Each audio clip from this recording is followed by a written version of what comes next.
Welcome to the Winterfest Curator's Walkthrough. So I'm very happy to introduce Heather.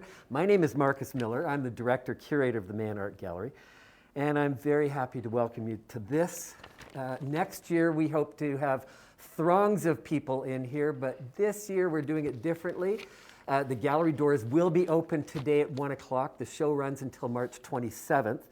I'm very grateful to my First Nations brothers and sisters, and I want to acknowledge that the Mann Art Gallery is on Treaty 6 territory, the traditional land of the Cree and Dakota peoples, homeland of the Métis Nation.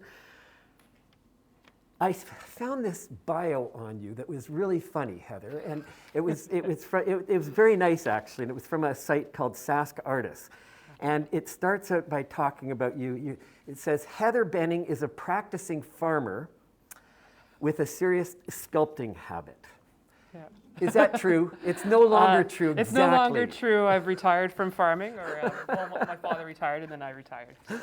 But yeah. I thought that was really cute. No, That's like really that. nice. That's really cute how they put because that. it does talk about you, like coming from rural Saskatchewan, Yeah. And you've returned here after your studies. Mm-hmm. So I know that you did your BFA at NASCAD University, which makes us family. I'm alma mater. Yeah. And then you went to Scotland to do your MFA, where you got a degree in sculpture, and you worked.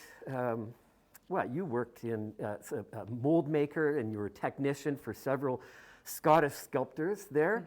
Mm-hmm. You worked as a foundry technician at Powder Hall Bronze in Edinburgh, Scotland. But when you returned home, you've done like several large-scale installations, site-specific installations throughout Saskatchewan. And Heather now works as a curator and educator at the Art Gallery of Swift Current. And I have to say personally that I have great admiration for you and your art. I think you are a contemporary artist, and I think this is kind of rare for contemporary artists, who consistently addresses your rural roots here in Saskatchewan, and with a sensibility that's sublime and very humane. Oh, thank you, Marcus. So I have great appreciation for you, and we're very happy to have you here. Thank you so much.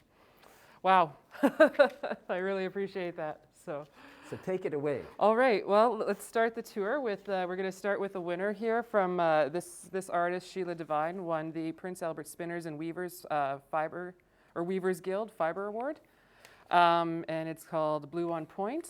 And what I'd like to talk about this is that, like the exquisite craftsmanship of Sheila's work and the subtle tones that she uses and how it goes from dark to light, and you can see the transition of the colors that she has woven into this. And it's very simple, very subtle, but when you look at the how intrinsic, what's the word? Intricate the patterns are. It's something to it's something to appreciate for sure. So yeah. On our first opening day, which was just yesterday, somebody came in and snapped this right up. And so it was the first work of art that we've had sold here. 30 minutes after opening. Fantastic. It's a very handsome piece. It is a very handsome piece, yeah. I was not able to buy it. So. Oh, it's gone. Yeah, it's gone. So this piece here, which is by Mary McLeod, and it's Prairie Mosaic Triptych, and it's a nice title. What I appreciate about this, and one of the reasons why I wanted to put it in the hallway, is I like how it led you to the main doors. So how the creek sort of meanders you through. And how it looks aerial too as well. I like how she nestled these little sloughs or pockets of water, bodies of water, so nice and tight and tucked in to the bend in the river. And I also appreciate the texture and the layup of the work. She says mixed media, and I want to know what gave it, because when you look at it closely, there's a wave in the work as well. So I'm thinking there might be plaster, but I'm not sure. It looks like ceramic or something to me. That's the feeling I get from it. To create the wave, So anyways, beautiful piece to appreciate. The high gloss sheen of the water gives it more flow and movement as well. So yeah, congratulations, Mary. So this piece, which is by Kathy Lacey, and it's a tree story. That's a lovely title. And then when you look closely, there's collage work in here, and there's actually little words and little different unexpected like objects or pieces inside the work. So it creates more texture and depth inside the work. I like the perspective that the artist used, so you have this feeling that you're laying down and looking up at the tree. Yeah, and I like how it's a small contained piece, but it feels a lot bigger. It acts like a bigger piece. Yeah, so. you're right. And Yeah. It's got lots of movement in it. Lots It of almost movement, kind of yeah. looks like a river or something. Yeah, flowing there's along. so much Yeah. moving with it. So that's fantastic. We have a lovely piece by Herschel Dixit. And so this is a very direct landscape. I very much appreciate the different textures that the artist is working towards in using different types of brushes and brush strokes. You can see his use of a palette knife in the tops of the mountains and how he's trying to blend the water in quite nicely. There's something very ethereal in this area here that we can really appreciate. And he's not afraid to go dark where you need to go dark. And that really helps when you're learning to paint and when you're painting, is to create nice dark focal points that then will keep the eye moving around. So we've got nice spots here and here and here that kind of keep us or the viewer engaged in the work. So very good job, Herschel. This was a winner. This is by Sharon Feschuk, and it's called Ice. Is it? I can't find it. It's called Ice. It's called Ice. It's called so, Ice. Anyways, it's so what I have for notes on this is that the ice is very captivating. It's contemplative, and I like the subtle color tones that it's working with. So we have very little competition in big, bold colors, but so that allows the viewer to kind of then contemplate and work their way around all of the different types of shapes that this ice is creating. And in this polar vortex, we can really appreciate and understand how this feels right now. Right. So, And it's very unusual formations here, eh? It for is ice. very- I mean, yeah, you expect ice to be crystalline and more angular, right? rigid and angular, and this is so smooth. Yeah. There's so many nice smooth lines to it. And the textures and the details, it's really well focused. So, yes. And now we have Audrey Roller. So with this, when I was contemplating and thinking about this work yesterday and the day and over time, but you can almost like smell the dampness of the forest. Like this is just after a spring rain. That's right. And it's so green, and there's really nice work with detail and light. Like this log that is kind of coming over is great. This little central piece. Oftentimes I don't like focus on the center, but the artist has done a nice job of balancing out with these light pockets here and here to kind of keep the triangle moving, the eye moving around. So, and then this nice little lightness that the artist has put into here. Compositionally, it's a very, very lovely little piece. So It's almost like a portrait of it that is. log, isn't It it? is. It's a Right? portrait. Yeah, it very much is. Yeah. So that's great. Here we have this is by Valinda Lawson, and it's Spider Mum Blooms. And so I didn't know the title of it when I was placing the work, so I really appreciate the title. It gives me a lot more to work from as well as a viewer. There's a lot of energy in this piece, and I really like how, like, you can see all these little balls of glass in here.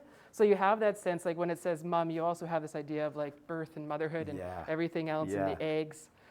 So you have that. I also very much appreciate, so there's a lot of action on the front here, but this is a three-dimensional work, and the way that the artist has created this depth on the back of the piece, or what I would assume would be the back, plays nicely with the front piece, and that they work together to make it very compositionally sound. Like Quite right. Yeah. Quite right. Valinda Lawson was one of the people who was asking a question about that, but I Right. think you've answered her question very, very Yes. well. She was just Okay. asking you for like good commentary on her work. So, Fantastic. Yeah. Good. So very much appreciate that work. So here we have an artwork by Andrea Bird, and it's called Convergence. So what is the medium? It is acrylic. So it's interesting why I was curious about the what medium it was, because I'm quite impressed with the sheen of the paint. And acrylic sometimes looks very dull and flat, like if you don't practice with the mediums. Yeah. And so this artist has done a nice job of working with their mediums, has done a great job of blending with the color tones and composition. And yeah, and I like how they create a composition building with abstracted, sort of simplified forms. So.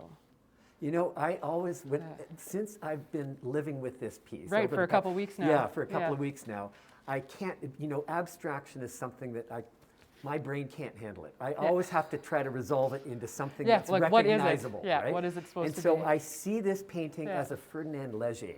Oh, you know, wow. with his figures that are kind of, you know, molded, you know. Yeah, and so I see them like as Like this anthropomorphic figures. Fantastic. I don't. But that's great though. Oh, wow. So, and then we have Jarrett Mayer, and this is called Shredder, which is a very good title for this piece.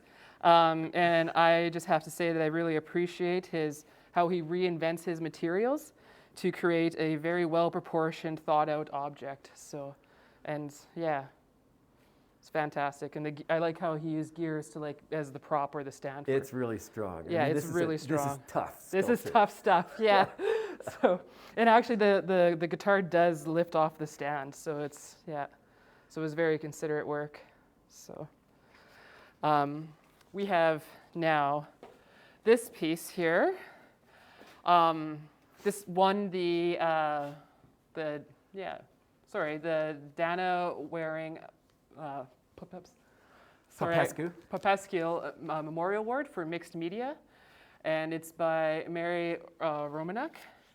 So I really fell in love with this piece. It's there's something so friendly about it. Yeah. There's a lot of joy and humor, and something that I kind of wanted to mention, because when I was looking at it like just off of my phone or whatever in the hotel, is that the different things came to me, and it's the use of the shadows, the very like deliberate, awkward, odd shadows. Like everything is kind of awkward about this that makes it so intriguing, you know? Right. Like the moose is cut off halfway through in an awkward space, you know? That's right. Why is it looking at two balloons? Right. And I could also not figure out the shadow completely. Yeah, and the shadow does it. The shadow looks like a ghost. Yeah. But But then it's a like, very endearing picture. Yeah, very endearing. So, yeah. So that's fantastic. I really like that, Mary. You brightened my day. So. Okay, I guess we're done in the done in project this space, so room? we'll walk into the main gallery. So there's 93 artworks that we're going through, so if I'm going too fast, if anybody wants to type a question in, they can let us know. So Go to the Facebook page, ask Heather. Yes, okay.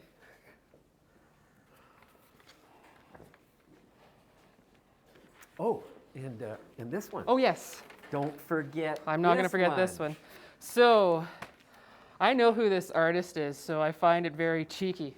Me too. Yeah, and I wanted to put it in this location. I'm going to talk about how I located it and why. There's a couple reasons why I put it here. And the reason I put it here is because this is such a strong, vibrant color that it actually reflects onto the walls. And so when I was placing it within the main space, it was really interacting almost too much with the other work. Right. So that was part of the reason for placing it here. I also have a sense that this might be the beginnings of a larger piece or a larger conversation that this artist is working with. And I never, alien abduction pad. There we go. Yeah. So once you see the title, and unfortunately, like at the beginning when I'm moving the work around, the curator usually doesn't know the title or the name of the artist. So it's always kind of a surprise when the curator comes back, which was me this time. So yeah, so very brave, very wild color. And yeah. And there's such a contrast between, you know, the geometry of it that you expect to be sort of really cleany beany and really its perfect material, right? Yeah, Its materials, like really poor materials, right? Yeah, it is construction paper from the dollar store or craft store. Yeah, so it's like it's a combination of being utopian, but also I think Emma's sticking her tongue out at us a little bit. She's totally sticking her tongue out at us. Yeah. I love the use of materials. I love the attempt to gentrify this tin tape. Yeah. But it's just not going to gentrify itself. So I appreciate it. So, yes. Fantastic. Come on into the main gallery. So, kitty cats.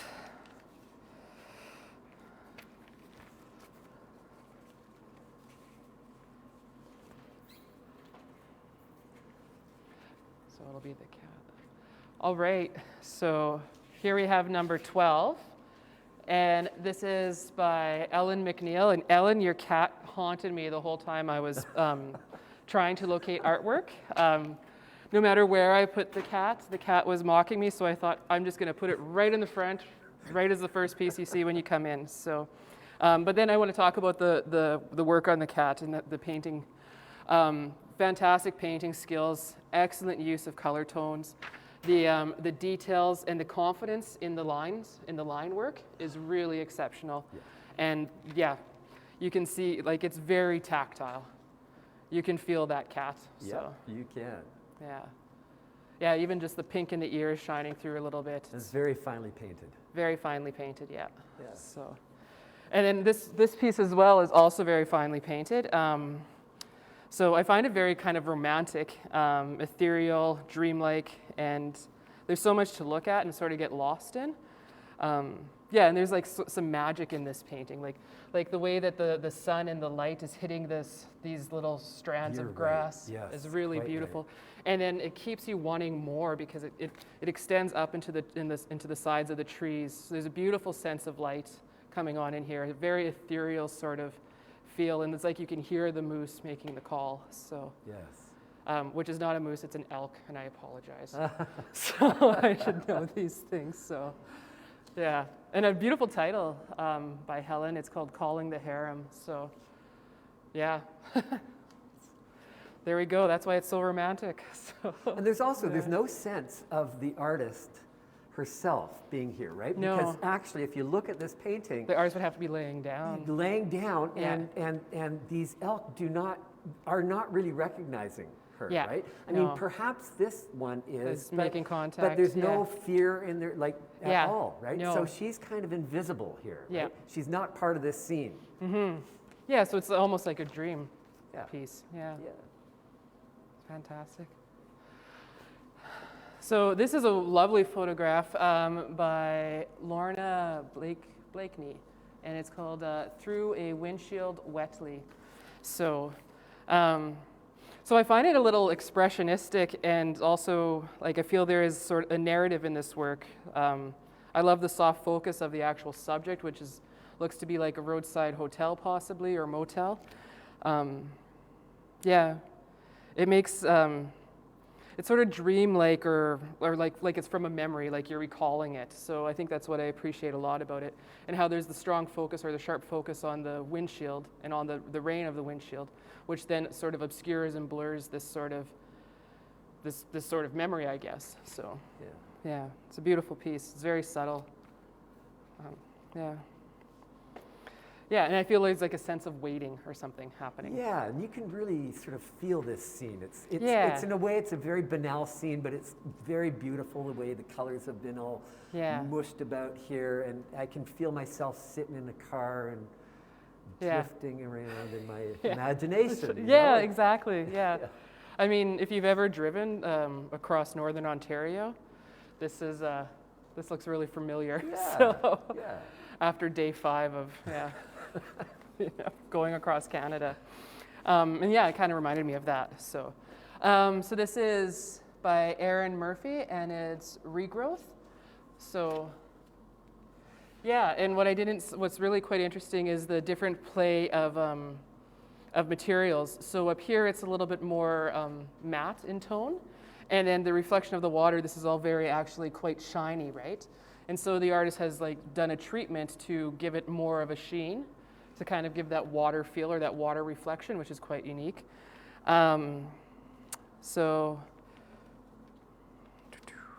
I think it's a strong composition. It reminds me of the time I've spent in more northern Saskatchewan, and it very much feels like the Canadian Shield. So I'm curious if this is from La Rongeant area, and if this is a painting that's sort of representing the fires that happened there quite a few years back, and the growth coming back up. So, and it's again you can kind of smell the rain, that is just finished. So, so this is a lovely little photograph by Ken Tickner. It's called Afterglow, and I wanted to put it with Hilary Johnson's work here, which is Time to Look for a Camp. I kind of have the feeling that they kind of work nicely together. It's like this is the postcard image that this person has maybe perhaps shot. So there's conversation with that work as well. But yeah, it's a beautiful, lovely, subtle little image. I love the choice of frame and the matting with the work as well. It's kind of like where we all want to be right now. Yeah. So, Yeah, that's right. yeah. That's right. So. In fact, Hillary Johnson did send us a question that I think, again, you've partly answered this. And she's asking, what are the key factors that make an artwork stand out to you as a curator, make you want to give it an award, makes that artwork important in your estimation? And do you have a few main points that you look for when curating a juried show like this? Yeah, so when curating a juried show, especially something like this where there is no overall arcing theme, there kind of still is, and I think it's based on the area in which we're located. It's because there's so much landscape in this area, or so much rich landscape and textured landscape, that you do see a lot more landscape and forest imagery coming through, and lakeland imagery coming through, and this is a perfect example of like fantastic lakeland imagery. There's something about Hillary's work that I've written some notes here that you kind of want to get lost in. And so, like, there's a lot of texture, and even though, like, it's, yeah, I think everybody would see the texture right off the hop, because the texture is also in the choice of fabric that she's used, but then how she's chosen to sort of sew her lines as though they're like drawing lines or painting lines. Yes. And so this is like a painted fabric. I know she calls it fabric collage, but it's really very painterly in its way, but it's also very controlled, very confined. Yeah. And I think that's the nature of the material that she's working with, Right. is that it has to be so thought out and it has to be very patterned. Right. And I imagine that then when she does these lines, this is when sort of the magic happens, is where she's allowed to be a little bit more free with her design and, her flow of the work. Yeah. So I do not like giving out awards. That was the second part of the question. That was the worst day. Oh. So it was. Come on, there's so much beautiful work in this exhibition.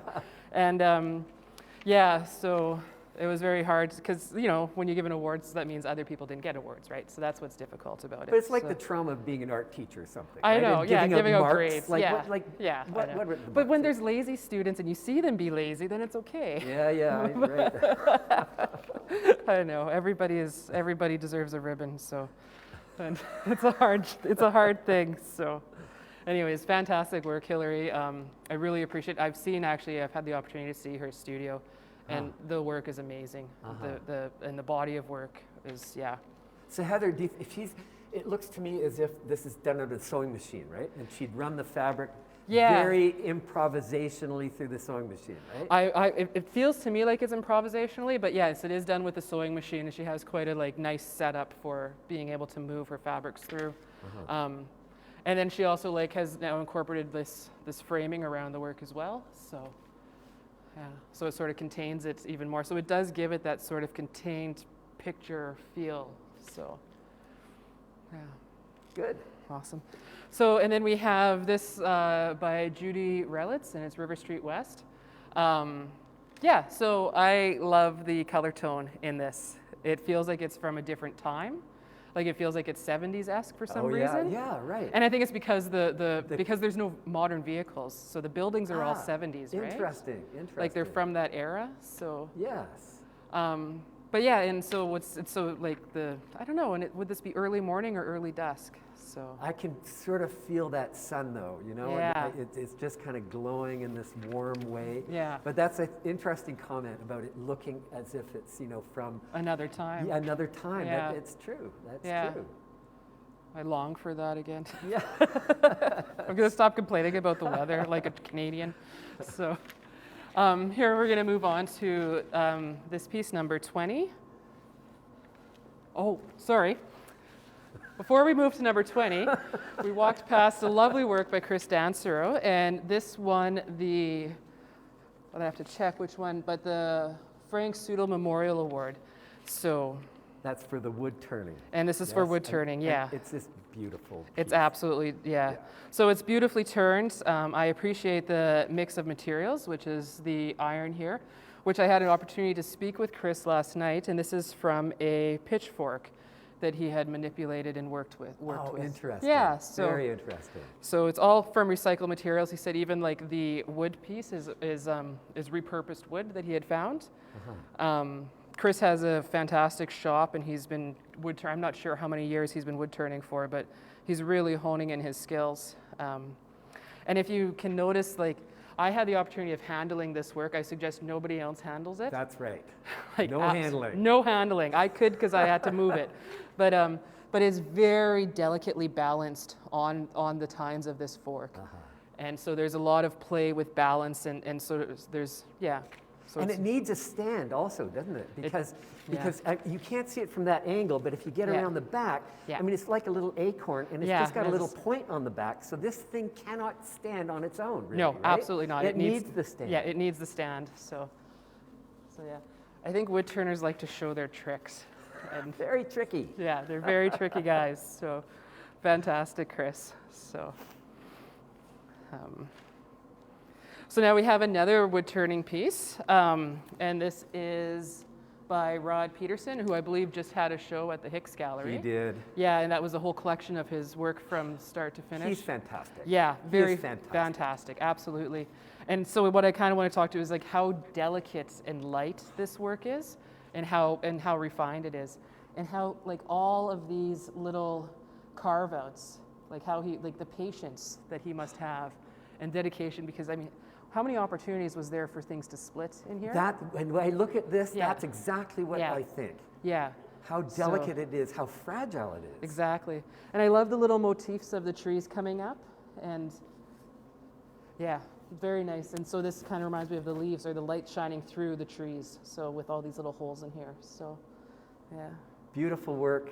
We've got lots of his work in our gifts shop. So if this come on down sells, if there's more to pick from. So No. So, that's fantastic. Yeah, that's beautiful work, Rod. So, and now we have Bridget Reduens, Garden Poppy. I'm sorry. Yeah. You're on your own here. Okay. I apologize if I've mispronounced your name, Bridget. Pardon? Raduz. Okay. So, what I really appreciate about this work, and it conjures up memory for me. My mother and my Aunt Mary both used to plant poppies all the time. So yeah, it's just a beautiful depiction of a poppy field. Yeah, fantastic work. So. But great color, there is nice something about placement. these flowers, don't you think? Well, they're all so unique, right? Like they're all very unique to each other, and the color tones are very. They are, but you know what? They look like sweet candies to me. Oh, they do. I want to eat one of those things. Yeah, you want to unwrap them, so that have that perfect red flavor. Yeah. So, yeah. Oh, that's fantastic, Bridget. So, we're going to move to this area now. So.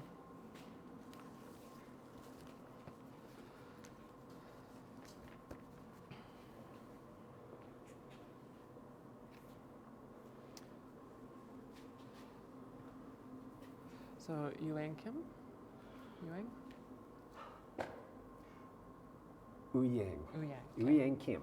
So this is a watercolor painting by Uyang Kim, and it's called After Summer Rain, and it won the Art Placement Award for accomplishments in watercolor. So I always admire watercolor, and because watercolor is hard. Oh, it's hard. It's so unforgiving. There's Yeah. no going back. Yeah. You put something down wrong, it's wrong. That's it. And you are on new paper. Yeah. So I think that's what I appreciate about this. And then this being so expressive. It's like the artist really either really knew what they were doing or very confident in what they could get out of the material at hand. That's right. And I think like that's why I selected as a winner. There's beautiful watercolors in this exhibition, but this was something that because I couldn't figure out how it was done so successfully, I think. Yeah, and that's right. so that's one of the reasons why I chose it. So, I mean, and there's very little everything seems very intentional. And then I didn't really even notice before, but there's kind of there's a sparkle to this too. Yeah, and so it's it's fantastic work, and I love how they use the light areas or the untouched paper to kind of keep the story flowing. So, and it's recognizable. It's almost recognizable. Yeah. It's almost a landscape. It is a landscape. Maybe it's not, but it's yeah. It keeps the eye wandering, and it keeps the viewer sort of deciphering what this is. So. And it is, I think you use the word fantastic, but it's in all senses of that word. This is a kind of a fantastic landscape. Yeah, right? yeah. With the outlines on the clouds there, and Yeah. I don't know how she did that, but it's really, it's Mhm. otherworldly. Yeah. And it's very much about the material itself, I guess, just laying down those watercolors and letting them seep out And letting to where them they do the end work. up. Yeah. Yeah. So, and then this is another landscape I get, and it's called Ebb and Flow, and this is by Bonnie Denny. And Bonnie, I really want to congratulate you. It is not easy to paint water or waves, and especially waves, and you feel like you are in this tumultuous boat. And you're getting navigating sick right now. yeah, and then you're having to navigate these waves. And I know I think Bonnie has a cabin further north, and so I know they've been in big water. And I think this is painted definitely from experience, because you have that sense of like, this is real. And the color tones are really impressive. It's very vibrant. It's not necessarily, it's not the most believable color tones, right? Because I'm trying to figure like what time of day this is, or how this, because it's so rich, it's so blue. But it's yeah, but you feel like you're in it. So, and then the clouds are fantastic. The sky is just, yeah. And really. it's like there's no way out of this scene, right? No, there's Right? no It's- reprieve. it's There's a no little land bit over scary here. almost, There's no, right?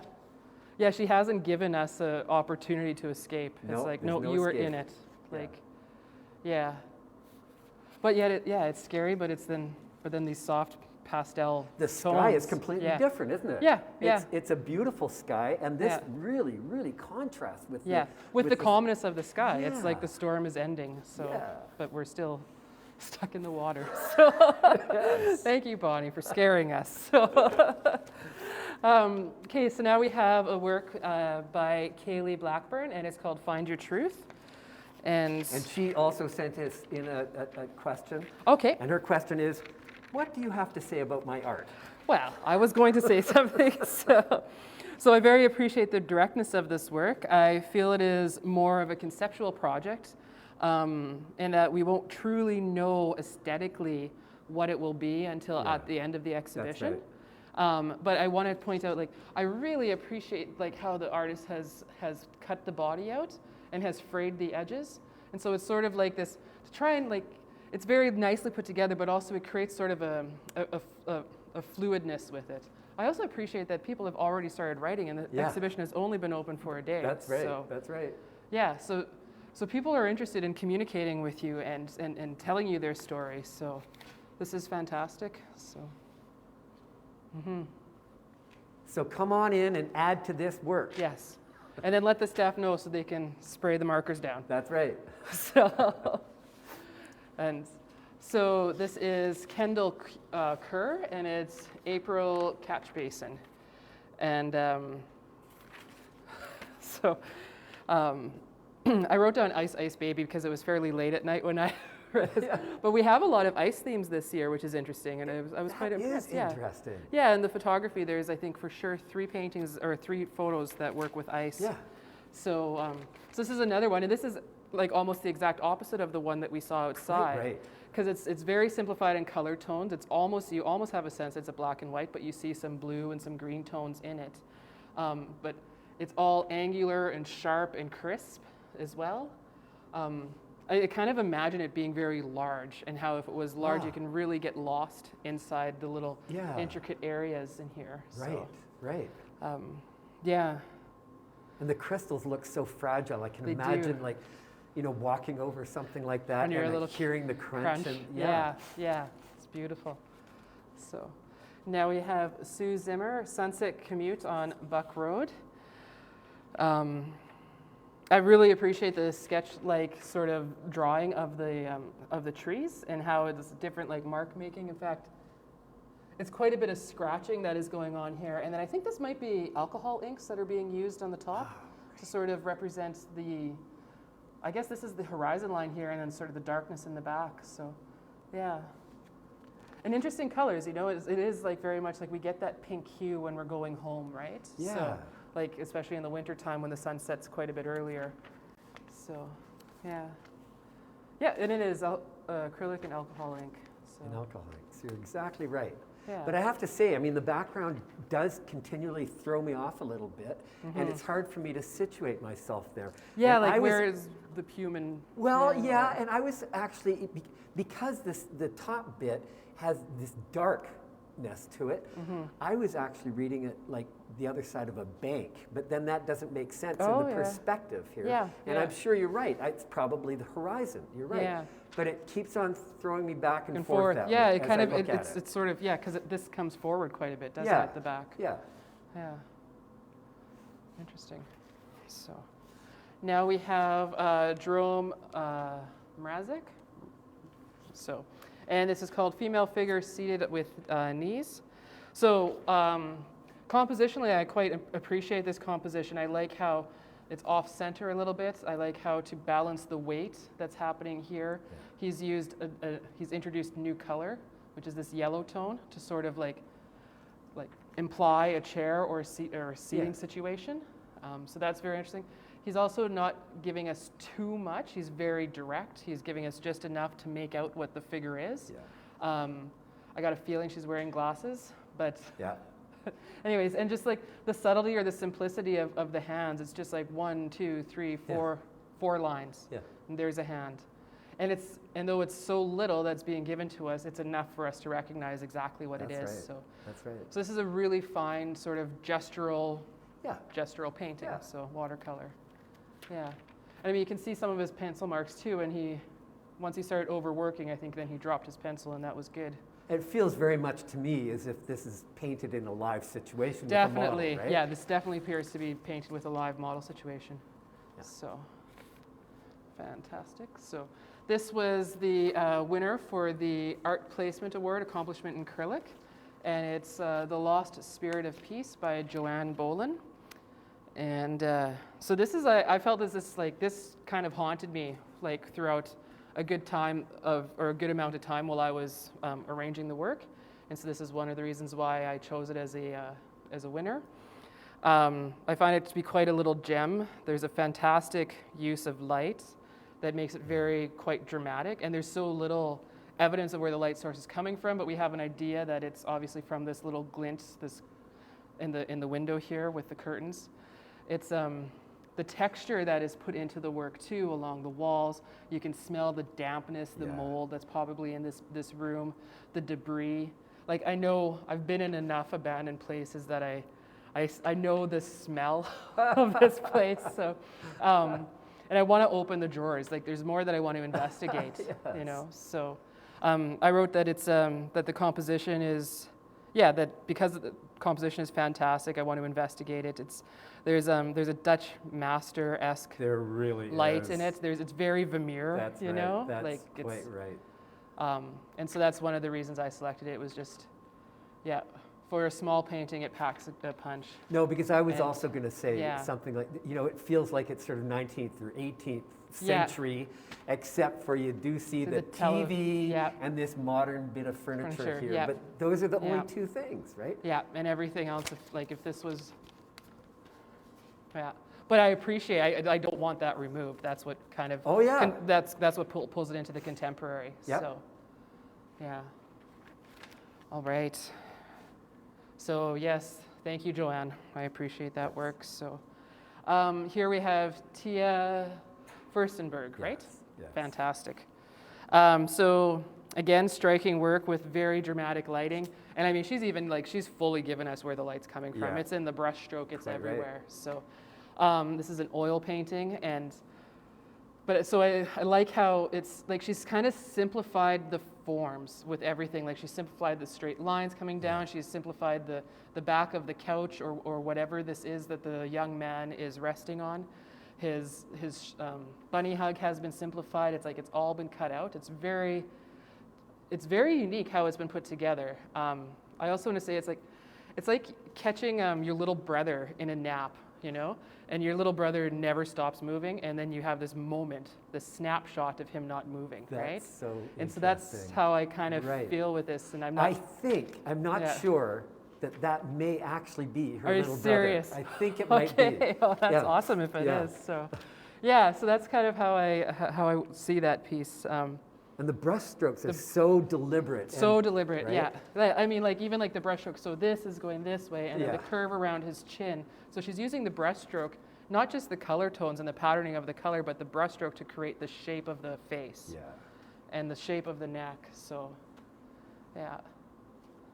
Yeah, very good. And a very deliberate use of color as well to sort of push and pull in space, right? Yeah, like to have this little bright light of green over here, and then the darkness, and then these different patches of greens that she has to create the sort of the suggestion of the folds in the fabric. Yeah. So, Yeah. and then just like F off black.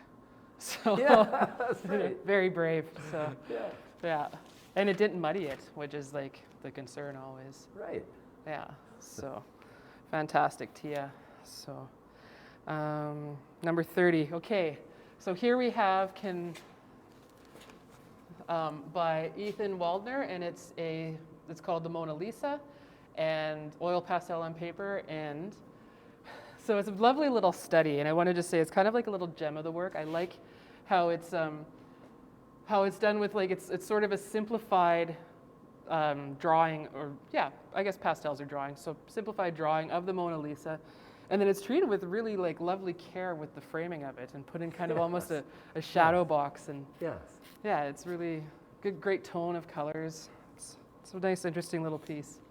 So, what do you think about copying paintings? I had to do that in art school when I was I've had to do that. Yeah, I found it frustrating to do it myself, because of obviously I was not a master at the time when I was learning to do it, but I think it was a fantastic learning experience. That's what I thought also. You really had to because you really have to investigate. Yeah. And it's not just a green, this artist put red down first and then the green is washing over it. And looking that intensely at a masterwork is really very useful, actually, right? Well, and it holds in your mind then for so much longer too. So it's a beautiful little piece. So now we have 31, which is called I Still Can't by Holly F. Young. And I'm not sure like what I can say here. Like I think the mask kind of says it all, and says kind of how we are feeling. There's a lot going on. It packs quite a punch, this little painting, and created in 2020. So it's a beautiful study. I believe this is in watercolor. Yeah, and there is some acrylic in the work as well. Fantastic eyes. Yeah. So we are on to 32 by Ron Cooley. It's called Livin' Thing, and it's the Jeff Payton Memorial Photography Award. Okay, so this blew me away when I found out that it was photography. Yeah. So what did you think it was at first? I thought it was printmaking. So did I. Thought it was intaglio or something, Yeah, exactly. Right? That's exactly what I thought it was etching. Yeah. And I thought it was kind of referencing doing, like, I thought it's very botanical, right? Like I felt it was like a twist on a botanical drawing, like it was making up its own element, its own plant. So and there's so much going on. Oh, this is something that you got to get close to it, because there's I don't know what the tricks are. I'm blown away, Ron, and I look forward to seeing more of Ron Cooley's work. So this is just everything is just So I suggest people come down and really stand close to this work. It's, I think I remember when this was brought in, and I was told that these are actually ice crystals, I believe, on a pane of glass, right? So this wasn't digitally manipulated at all? It's ice crystals. I mean, it looks like a plant, and it looks like, a branch with the foliage coming off of it. Yeah. And all different types of foliage. Yeah, nothing that would make sense. That's right. Yeah. And it looks like one of those 19th century taxonomy books, we flip through the pages and you've got different examples of plants and animals and whatever. Right.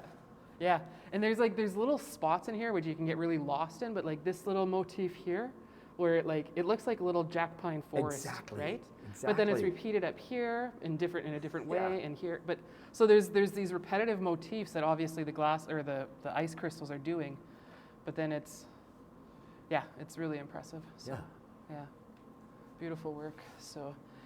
And then this is number 33 by Sharon Schoenfields, and it's called A Gentle Flow. And this was the winner of the 3rd place prize for the Winter Festival Art Show and Sale. And what I wanted to say about this is, we're moving pretty along, pretty good, Marcus. So, so there's something so very earthy and rich in this work. What I wanted to talk about with this piece is that from a distance, the leaves read as overall green. This reads as overall a tan tone. But when you come closer and you spend some time with it, she's using purples and fuchsias and ceruleans and all different types of colors to create these overall colors. There's a lot of texture in this work that I really appreciate. You can feel the weight of this head of the sunflower head, and that's like it. It just looked like something that always existed. It was like, I'm assuming that there got to be a point in this painting when the artist just decided, no, this is done now. Like it's, when you get to that area where you just, the finger snaps and you know that it's a completed work. So I really appreciate the quality of paint in here. The texture is unique in that she's added different types of texture. I don't know if it's necessary even to have the texture, like the added sort of. Like it's almost that the work doesn't need that, although it does relate in that it kind of reminds me of burlap and it kind of reminds me of garden and it reminds me of fall. Yeah. So the type of texture that is used makes sense, but the painting and the painting in itself the brush marks are so strong and right that and deliberate. So I can see what you're saying about the textures that have been put on as perhaps being unnecessary. It already has that great feeling of weight and drooping. And the color tones, masterful color tones, it's really brave. That's right. Yeah. So, all right. So this reminds me, this is by Cole Money, and it's called Test Proof. It reminds me of my 20s and going to gigs. It totally does. And I believe it's a print. Oh, it's Indian ink and acrylic on cotton. So, but it still looks like it was printed. It does. From a stencil. Like, so, like stamped in some way. Yeah, stamped, right? Yeah. So it reminds me of kind of a concert shirt and like a sweaty, standing too close to people. So, hey, we don't do that anymore, Heather. No, I know. Stay away. Anyways, before the pandemic. So. But yeah, so it's nice. It's automatic. There's something very automatic to it. I like the sort of the how would you say? The humble materials that it's made from, Yeah. So very automatic. So. And now we have this work here, which is by Annette Lanoy, and I will not be able to pronounce the title.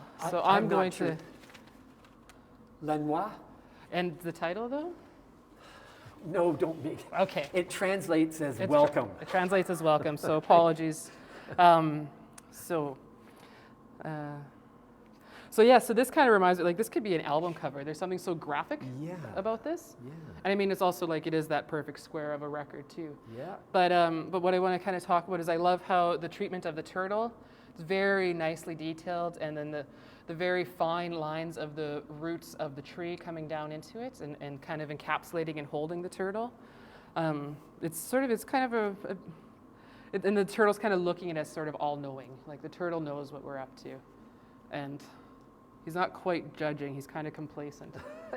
But he's not necessarily pleased, I'm not sure, so. But I mean, I take this immediately, this is Turtle Island, yeah, right? Exactly. And it's a kind of an origin story, and we've got in the foliage of the trees, there's the world map there. Right? Yeah. And so it's very, very symbolic. Yeah, very symbolic, very brilliant. Yeah. So, yeah. And the turtle's sort of feeding the world. So, yeah. Beautiful work. So, this is Brody Burns, and it's Awakening. And yeah, so this is like fantastic skill, Brody. This is really impressive. It's like you can hear the work. Like there's something like there's Oh, a that's beat and there's interesting to strength say. to it, you know, like it's Yeah, really, you're right. like there's a vibration. You're right? exactly So- right. And like it's kind of coming out like Yeah. that. So also like incredibly fine work with like stenciling here. Like this is like, or clean, I don't know if he's stenciling, but very clean, sharp, strong lines. Yeah. And I really like the addition of the ribbons on the bottom here, and I know that must have some symbolism and meaning towards the artist. Because those lines really contrast with They the do. rest of it. Yeah. And then this little center here is Yeah. also completely different. Well, and it's than kind of rest like it. the pulling you in, and so you know when like the vibration happens and it like gets tighter in the middle, and then it vibrates outwards. So. But as soon as you said Yeah. that you could hear this painting, I do now as well. yeah, It yeah. is kind of buzzing. It's an electrical kind of a buzz to it. Yeah, right? yeah, it's Yeah. a very, very strong work. Yeah. So, great choice of color, great color selection. Yeah, Yeah, good. good stuff. All right, now we have Marcel Saint-Amand, and it's Solitude inspired, which I think we have all spent a lot of time in our houses. So right, it's up here. So yeah, so amazing attention to detail, like how every little stone, like the stone fire or chimney is all perfectly carved out. Every little shingle, I mean, that's insane. Yeah. I don't know how things don't crack, and Yeah. if they do, he definitely can hide glue very well. and then this overlay here, like these pieces here, the way that this branch kind of comes up and then overlays over top of this, and it's all, I think it's still from one piece of wood. Yeah, I look at this and I don't know how it was made. I yeah. just don't. As know a how it was sculptor made. too, I don't know how it was made, and I don't know how long it would take to Yeah. make this, because I don't think you can pull this off with power. Like, there'd be some pretty fancy power tools. So, yeah. And then the other thing I kind of wanted to talk to Marcel. If this was a different time, I would probably ask like why the decision to put the work on the mirror, and because although I love seeing the reflection of the work in here. I think the work can stand without a mirror. Like, I don't know if it needs the addition of the mirror. And it's not, I was hoping that the title would tell me why the mirror is with the work, but it doesn't. So Yeah. that would be my main question, but I mean, masterfully done. Yes. So That's right. That's right. charming little works. Remind me of those fairy houses, you know? You Yeah, want to be That's miniature. exactly right. Yeah. They're very sort of cute Yeah, yeah. things, right? Yeah, yeah. Yeah. Like, you'd have to have a hard time keeping them away from the grandchildren, I think. So, Yes. yeah. And there's something interesting about miniature, which I'm going to talk about later, but this is definitely going to like be in part of the conversation about the miniature. So, and because there are some other miniature pieces that we will, Right. But we'll this move is on to. real And this is- storybook, right? This is really storybook, real miniature, proper work. So, Yeah. yeah, beautiful, beautiful work. So, yeah. Now we have. So this is amazing, this portrait, and that you can, like the way that you can just stare into those eyes, like for so long and so easily, and they're not like, it's almost like the Mona Lisa, and that you don't know the expression. Like you know the expression, but Very interesting. yeah, I think you're right. yeah. It's ultimately sort of unreadable. It's unreadable, it shifts, you could kind of pull an Yeah. expression, or pull your idea of what the expression is, and then I like how the focus is just on the portrait, like just the face, just the details, like all of this has been wiped out. We just have a sense that he's wearing some form of a Yeah, shirt yeah. because of the way the neck has been cut, but it just wants you to focus directly in on the face. And it's so beautifully painted. This So, face yeah. is so beautiful. If there was a portrait award, this, yeah, Huh? yeah, Yeah. this would have beat the cat out. So. Yeah. Yeah. Okay. Fantastic work. So, yeah, exquisite. I also wrote. So this is a lovely sgraffito little piece by Lana Wilson. For those who aren't familiar with sgraffito, it's when you use two different types of clay bodies. So it was done in one clay body, and then she put on a dark clay body. Or did you use a dark clay body then? Oh, okay. Oh, okay. Yeah, and then she scratched the drawings off of it. So this is one of those pieces where you have to kind of go down to appreciate. And as a curator, I'm going to touch the work if that's So what I wanted to talk about with how Lana had done this is that the shape of the bowl came first and the drawing came second.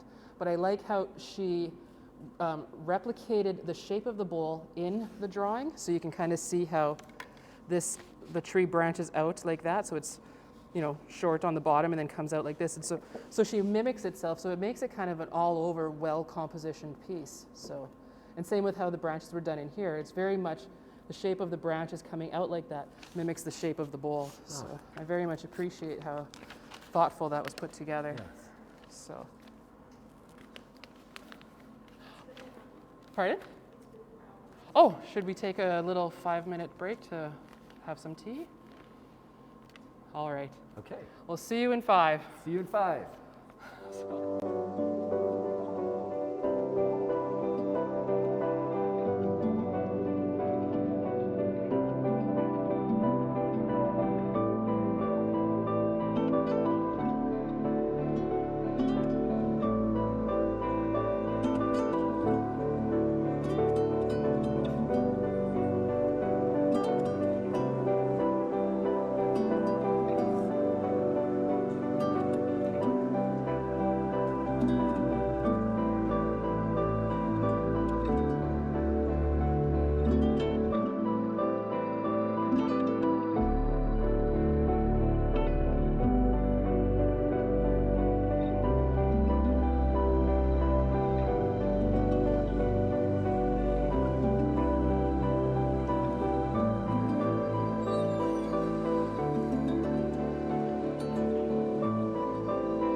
Hello, we're back from our water break.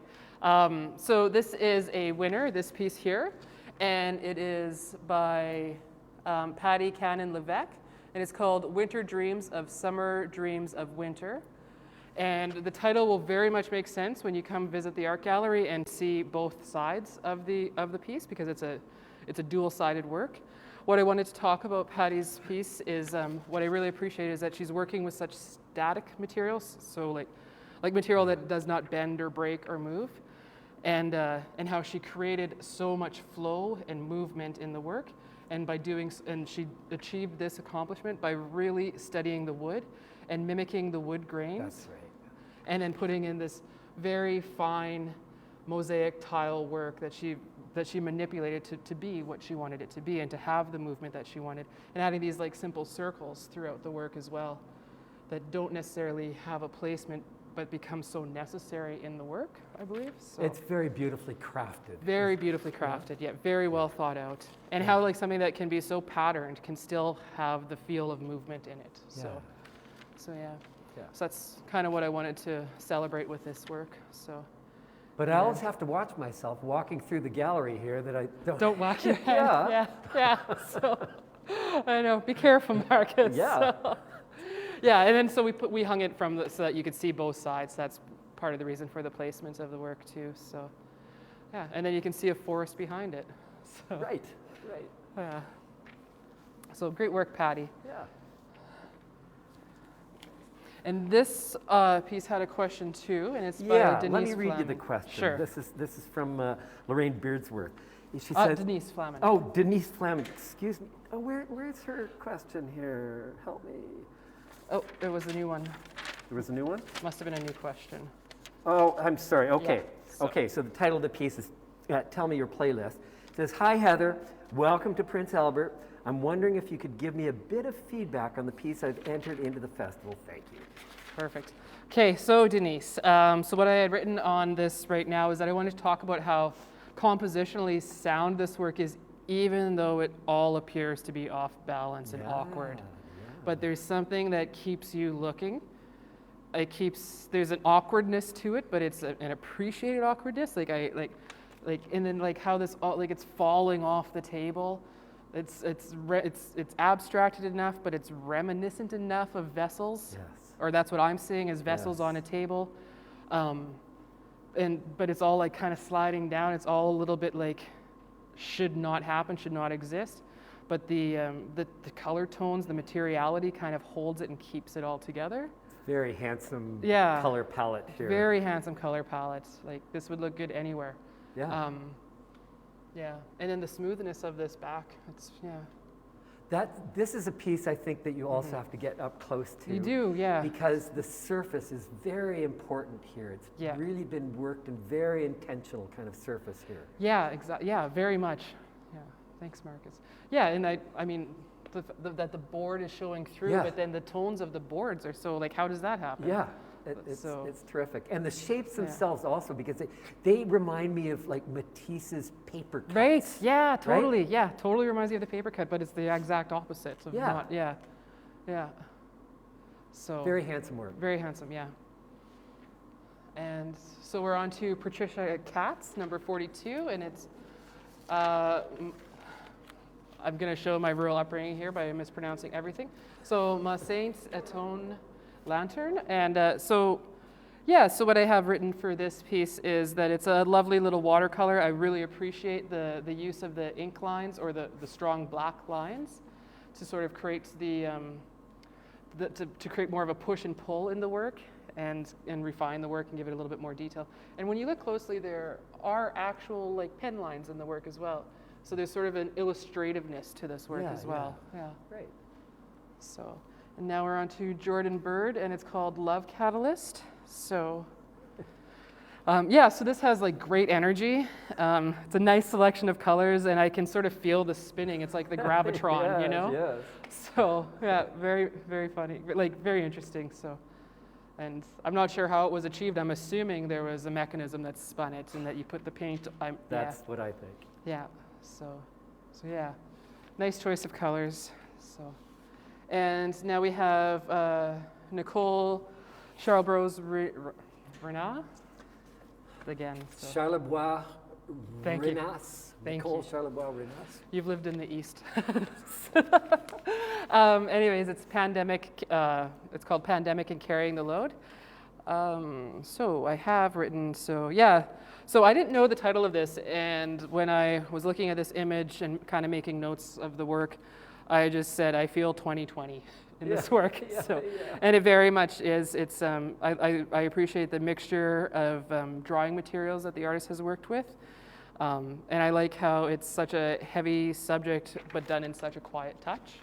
Yeah. Like it's very like quiet tones, and then that this all is like balancing on one like fine little pin of a human. So, yeah. I think a lot of us are feeling that weight. So, Yeah. Yeah. Yeah. So, okay, and number 45. So, okay, so what I wanted to talk about this is that there's great energy in these horses. And then I also wanted to talk about, and like in color tones, very like obscure, like unique color tones that you wouldn't expect to see, like That's right. like the strong blue, the bright yellows, and then you might not be able to see it from where you're sitting at home, but what I find really kind of neat is like these red underbushes, Yeah. right? Like the little, and how red they are. Yeah. And like you kind of like, I've seen that in the forest where you have those red, I forget what is it? Osiers? Okay. Osiers or something? Yeah. Red osier? Yeah, so you see them, right? But Yeah. but then these are so patterned, right? Right. And so I really love this pattern of these red osiers, and then it's like the artist like was like, I'm gonna use the colors I want. Yeah, yeah. Like, That's right.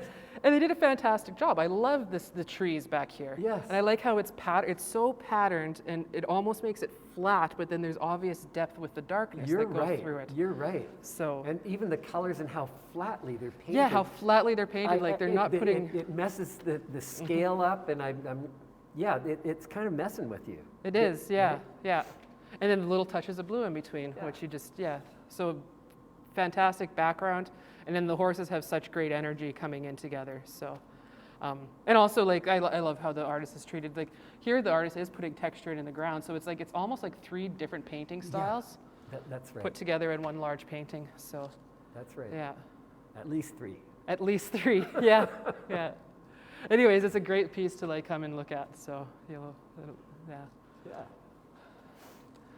So this is Corey Chad, and it's a studio still life. So, and what number? 46. So again, this is off kilter. I think these two works Yeah. really play with each other. Yeah. And so I wanted to keep them in the same sort of area or space. And so I'm referring to Denise Flaman's work if you want to go back later. So again, this has sort of an off-kilter feel to it. It's a bit more balanced, but things are still sort of falling. I can see like items are just recognizable enough, but then they're sort of like wiped back and pulled back so that it's just like the gesture of the object or the dream of the object, or there's something sort of ethereal about the work. Color tone is just, it's quite exquisite. It's so subtle. That's right. It's so subtle, but you can still see a little bit of the green. You can find red if you want to find red. You can find every color that you want to find if you're going to look for it. And that's so there's something about the treatment of the work, or again, like the very deliberate mark making that this artist has chosen to do. I mean, there's a very fine line that runs across here, you know, and then it breaks here. So then that implies that this is a saucer, you know. Yes. Yes. There's a lot to kind of like look at with this work. There's a lot of subtlety here. A lot the of subtlety, objects are sort of, like you said, very ephemeral. They're sort of there and not there at the same time. The surface is really important. Again, you can tell that it's been scratched and messed with. It's been pulled back and then put on and pulled back. Yeah. And you kind of want to touch it, but don't. Don't touch anything. So yes, thank you, Corey. It'd be neat to see like a whole room of Corey's work and Denise's work. Absolutely. Yeah. That's right. Lorraine Beardsworth here also has a question here. This is called Breathing Through Interrupted Flow. Lorraine writes, I'm always curious about how viewers respond to my work. So I would be interested in hearing anything Heather has to say about the submitted piece. I'm also happy to answer any questions she might have about the work. So you could answer her with a question. Fantastic. Well, I do have questions because, so the material that Lorraine is using is, I'm not very familiar with, but it's terrace skin. And I know that's like, there's not a lot of artists working in terrace skin anymore, I don't believe. So Help me. What is Terraskin? I can't help you. Is that but kind of a think paper that's made with like stone Right. particles, right? It's a kind of powder. Okay, yeah. Yeah, right? Yeah. So my question is Terraskin. Question mark. So, but what I will say about the work is I'm kind of, so obviously this is like some form of a paper that the artist is working with, and then the artist also has deliberately done mark making or painted on this work with, it doesn't really, yeah, so it doesn't really say. When I first saw this work from a distance, it looked to me like it was discarded, purposefully discarded, what do you call it, wallpaper. Yeah. And then part of the reason why I feel of it being discarded is that the leaves have like, that fall has happened, the leaves have kind of like blown over and landed on the work, right? Right. And then the artist has picked the work up from wherever pile it was found, Yeah. and then framed it and elevated it. So that's kind of how I'm seeing this work. But yeah, it's very textural. I'm curious about the leaves, the placement of the purpose of the leaves and the conversation that the artist is having with the leaves. So, and but I also want to say that, like, again, do not touch anything because this is very fragile, or it looks very fragile. But I've got a sneaky suspicion that, that the targon gel or whatever is being used is like, it's obviously very strong too, Yeah, to I be would able to think like so. balance this leaf. So, yeah, But don't touch. but yeah, don't touch. So, yeah, Here, I'll it's a move very around. interesting work, Lorraine. Did you have any comments, Marcus? Well, it just, it does look I think, as if it was something, a slice of something that was on the ground. The leaves Yeah. had fallen on it. Yeah, And so by putting this up on the wall, we're it elevating. almost seems wrong, or because I'm imagining And it's this like on the down ground. on the ground, Yeah, right? yeah. That's all.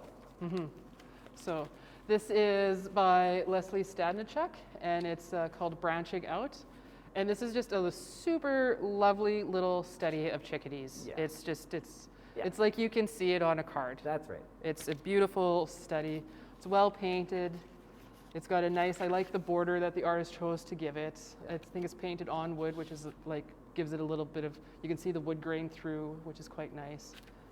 It's, yeah. A sweet little painting. It's a sweet little painting.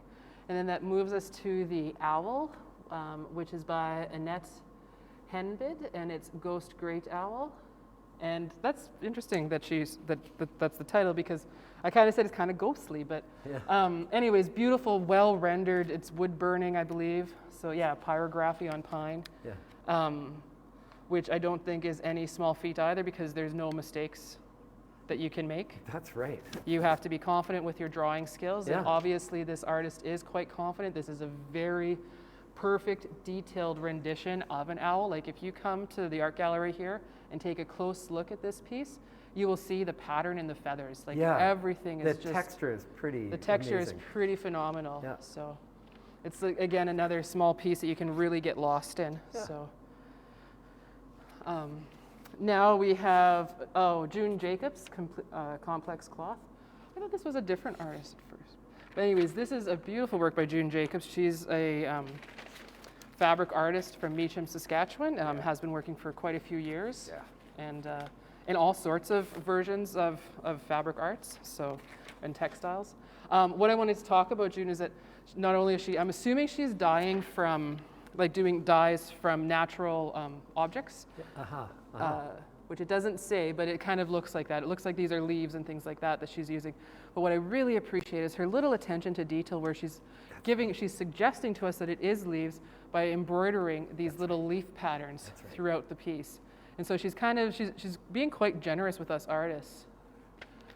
And yeah, and she's adding these little spots here and there, and then leaf shapes.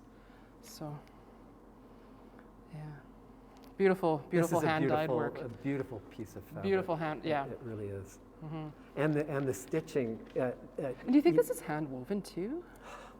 It may be, because it's June, but I'm Yeah. not sure about that. But I mean, it looks to me as if it's mostly, dyed and painted. Yeah. But the stitching really sort of gives it a kind of an intention Yeah. that I wouldn't have granted to this piece Yeah. otherwise, right? Yeah, it makes you want to come into it and Yeah. investigate further. Yeah. And I mean, the fabric, the way it's dealt with, maybe it's the colors or the shapes that make me think that it's almost as if it's very old, it's Yeah, distressed yeah, in some way, yeah. but so that's why it works so well Yeah. with the stitching. With the here. stitching as well, it's like it's mended. Yeah, yeah. Yeah, the mending that you would see. Beautiful work, June. Beautiful. So this is a lovely piece by Lillian Donahue, and it's called Water Dancer. And like perfect title because this is all looks like reflection. Like there's so much reflection, there's so much energy packed into this little painting. And it's quite nice that the artist has given us, when framing, a space in the mounting because of the amount of energy that's in this work. So like you can feel that this is flowing, and then the fact that it's Water Dancer, like, which really gives it makes it so much more sense, because this is, I believe, that the land line might be up here, and that this is all the reflection of the water, possibly. And then that would explain all of the ripples in the landing. So It's as if this water dancer, this figure, it's an otherworldly figure, and is almost producing this kind of this energy, landscape, this energy, right? Yeah, around it. It's because of her. Yeah, you know. Yeah, and I love work that comes in or is made from the imagination. Like when I had spoken last night about how art is an opportunity to create something that never existed before. Yeah. The only place this has ever existed before is in Lillian's mind. Yeah. And then Lillian shared it with us. So that's right. Yeah. It's a beautiful piece. So now we're on to the owl. So which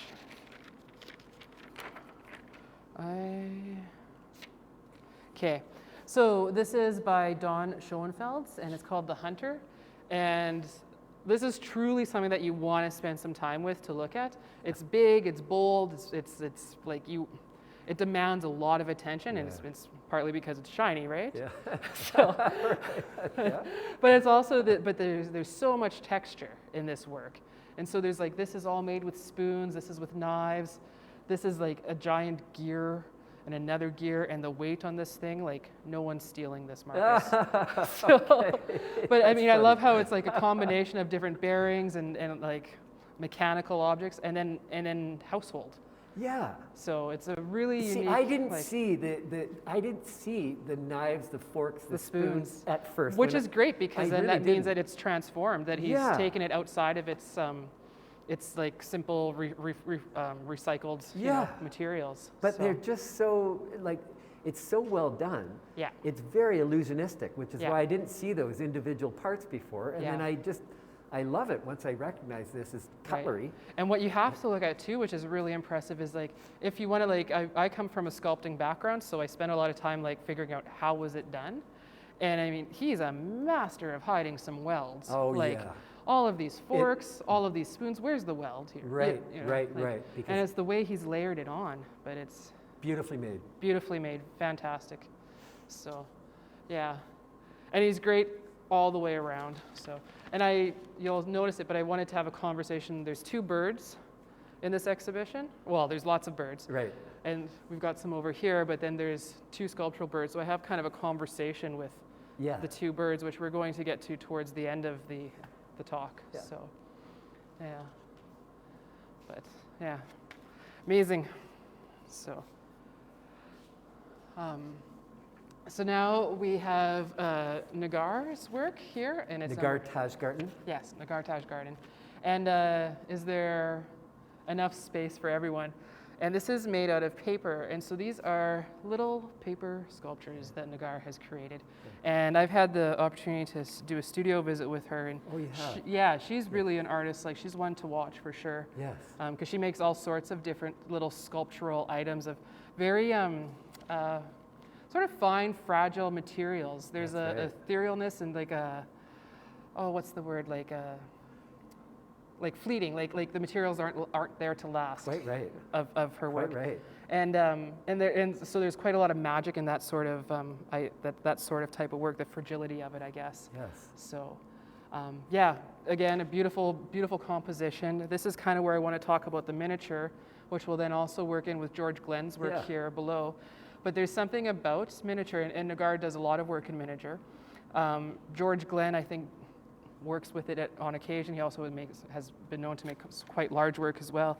But what miniature does is it messes with your mind, and it sort of pulls you in, and then it sort of slows time down. And that's what I really appreciate about miniature work, is that you can get lost in it. And with George's piece here, I mean, there's so much going on with this little gem inside here. True. And there's so much different color, there's so much buildup, and there's so much carving back and texture coming on. And it's very abstracted, so you kind of like, you have this idea that it is a depiction of something, like, you know, how you were saying how when you look at abstracted work, you want to find something. Yeah.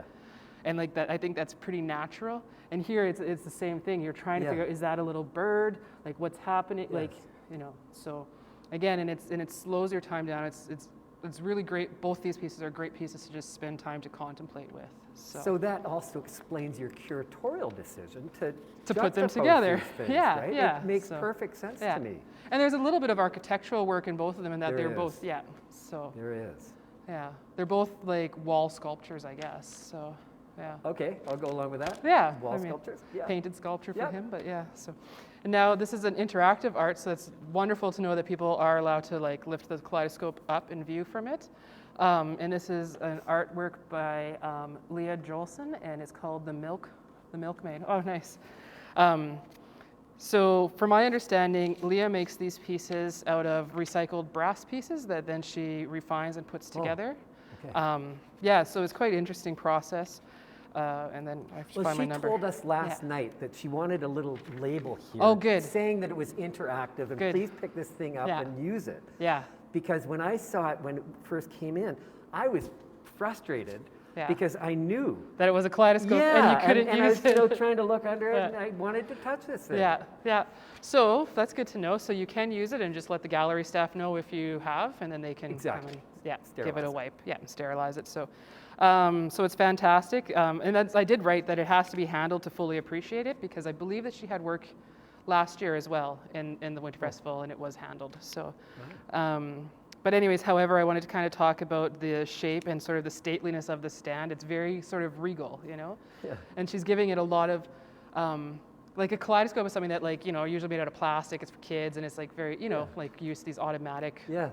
things that you enjoy for a moment and then you discard eventually. And this is a very much a timepiece and a keepsake, the You're way that it's right. created. You're So right. it's, yeah. And then also I do like how she, like the little glass beads that she chooses, like I'm assuming they're kind of recycled beads that she's, you know, and different like necklace pieces and stuff like that. So, yeah. So come and enjoy this piece. That's right. So, all right. So now we are on to this piece here.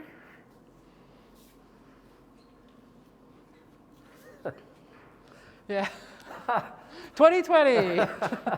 So, yeah. So, I have a hard time seeing Trump's face in anything. So, but it's this is by Kim Morrell, and it's called Cards of Destiny, and it's like they are painting. Well, they're painting it red, right? So, yeah, and it's funny that, like, you know, it's the King and the Joker, which very much. Yeah. He's portrayed himself to be that way, and Rudy Giuliani, like, he has become a bit of a joker, and it's kind of, it's almost sad to be watching it, this train wreck that has happened, you know. I don't really want to talk too much about politics, so we are going to talk about the application.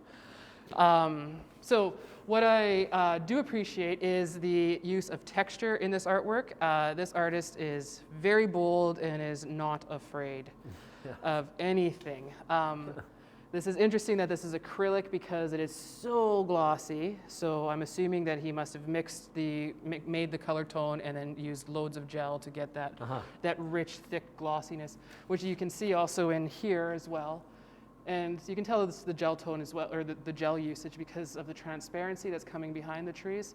I like how the artist then took perhaps a squeezy tube with the black paint to create the texture and to sort of give it that, that sort of illustrative look. It's very interesting. The mixture of materials is like pretty phenomenal. There's no hold bars in this work. So, I mean, make America red again, from the little like candle bucket to the, to the brushes. It's a lot to look at. It's quite fun. if you can get past the Trump and the Rudy, it's great. So also I want people to, when they do come, is like pay attention to these little drawings on the bottom here. And it says Barry Blitt and Jennifer Connick. So I'm curious if these were maybe drawn by someone else at the I was artist unsure has. about that myself. Yeah, so I'm curious about that, but yeah. But the whole thing is like a big sort of collage. It's got all Big this collage, different stuff. yeah. So I totally It's- accept the, yeah, oh, the, for the, sure, the 100. illustrations inside. Yeah. And like, is this a cookie sheet? Yeah, okay. Like, I wish I would have met the artist because I'd like to know what some of these materials are. Like this was something Yeah. that Right. had a purpose, but it made great feet. Yeah. Yeah. So, and the gloves, yeah. Yeah, I'd like to see more of this person's work, so I imagine it's all big and bold and Yeah, that's what I So- would think. Okay, so now we have Bill Olniak. I'm losing my words here, Marcus. It's I'm not sure I can help you with that, Heather. Bill Olniak? I'm sorry, we're butchering Yeah. the names here. Yes. But there is a question There is a attached to question. this one. Should we And tell I'm- them the title? It's Alien Invasion Toronto. Right. So Kim Ornick writes in, it appears that there are a few different styles of digital photography at play in Alien Invasion Toronto. Could you please tell us your thoughts on this piece? right. I want to know your thoughts on this piece, Heather. Okay, so so it is a very unique, different piece, and I would see it as kind of like a photography digital collage work, in that there's so much different piecemealing together to make this overall image. So we've got kind of like the Toronto skyline or a view from Toronto, not like a recognizable No, Toronto it's not. landscape. Like this could be any city, right? That's really true. Yeah, this could be Glasgow. So, Yeah. well, maybe not quite Glasgow. Sorry, Glasgow. The buildings aren't quite as- Baltimore. yeah, it could be Baltimore. So, but anyways, yeah. So anyways, and then this is trees up here, and then there's like condos behind here, and it's all sort of but then it's also created to like sort of look like an alien head, Yeah. but it's actually a landscape photograph that has I been did manipulated. not pick up on that when I first saw it. You're Yeah, right. You're but then right. I didn't pick up that it was alien invasion. I was like, what? So, yeah, and then I'm not sure if this is the lightning that's coming from this. I mean, the narrative behind this, I can't tell you it all, but there's something very spooky and bizarre going on with that little piece in there too. So, but it's very apocalyptic, utopian perhaps, Yeah. and Yeah. otherworldly. Like I don't. Yeah. Yeah. Like this is a catastrophe, but it also may. Or is it be- like the new coming? Yeah, Of, yeah. This is a Yeah. kind of a wish, also. Yeah. Yeah. So. Interesting. Very interesting work, yeah. So, and this is the winner for the Art Placement Award in Accomplishment in Oil. And this is by Carol Wiley, who I had an opportunity to finally meet yesterday in person. So, but I've seen her work for years now. So this is a very masterful work in oil, and that's obviously why it was selected. She's not afraid of scale. She's not afraid. It's all this like sort of one tone, but there is, again, if you look closely, so many other colors. You would think there's no green. There is green. Yeah.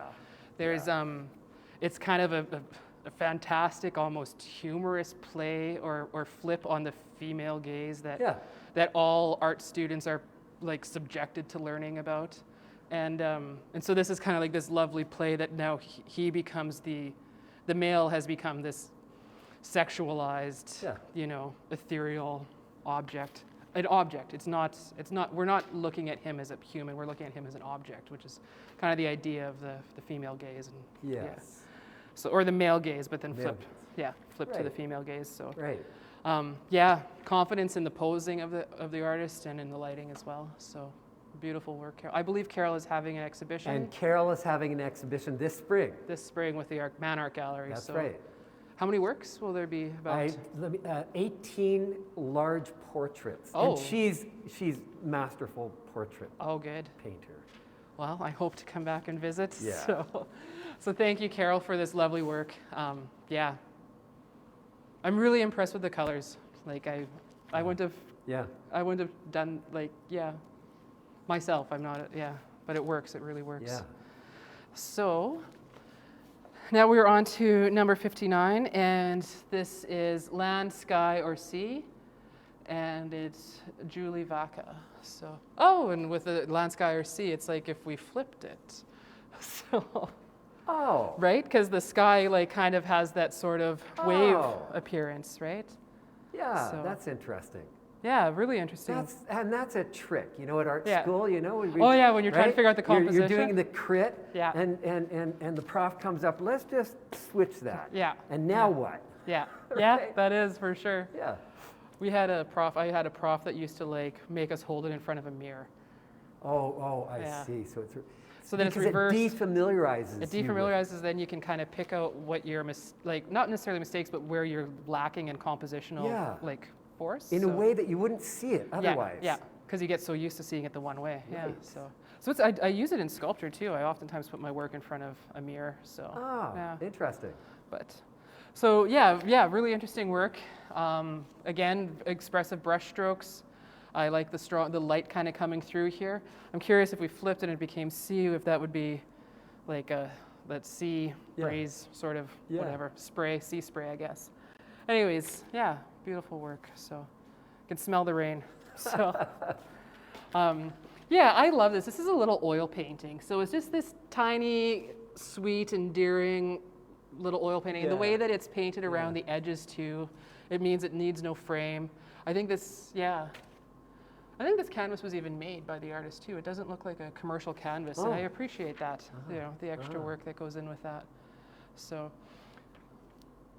yeah, this is by Jess Marie and Ruskowski, and it's called Down River. And it's like it was like, you know, made of a little study, like perhaps this was in the created like plein air, like a little plein air painting. So yeah, beautiful work. Yeah. Nice study. So this won the John and Marjorie Hicks Memorial Award, and it is Earl Mackay, and the translation is Spirit Wolves. I apologize, I won't be able to pronounce that correctly. So this I really encourage people to come and take a good close look at it. Earl Mackay, I think, is quite a master at detail. Fine detail and storytelling is all throughout this. The composition is fantastically done. You can like see every divot in the rock, the fire, the flame, the wolves that are howling coming up. And then Northern Lights are no easy feat. So the beauty of his Northern Lights, the flow of them is really fantastic. And this the tricks that he's pulled on this moon. Yeah, is really, really something to see. And when you look closely at the trees, like I don't know how small his brushes are. Right.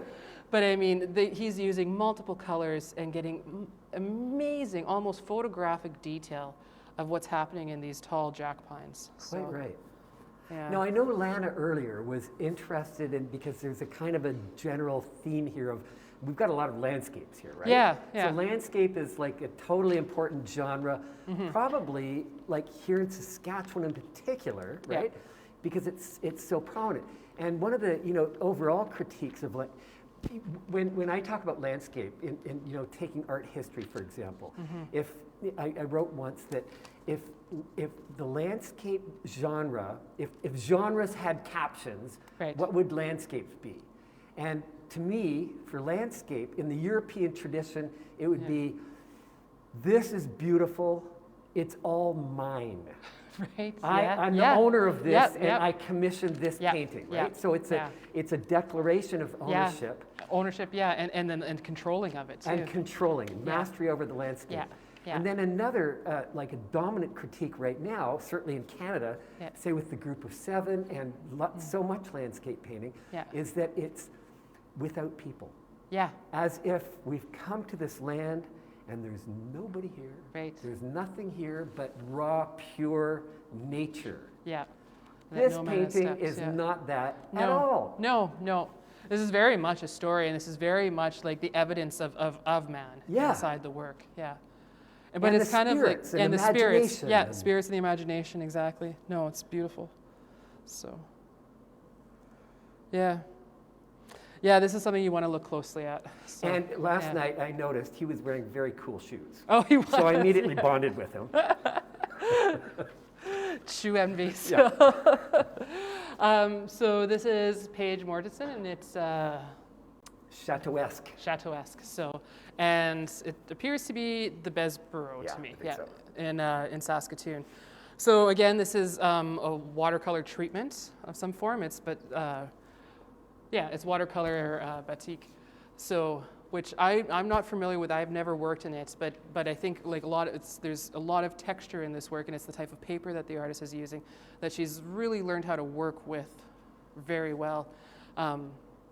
Yeah, it's a very strong composition. It's a very recognizable composition to us who live in Saskatchewan, because everybody has seen, some beautiful images of the Bessborough. So.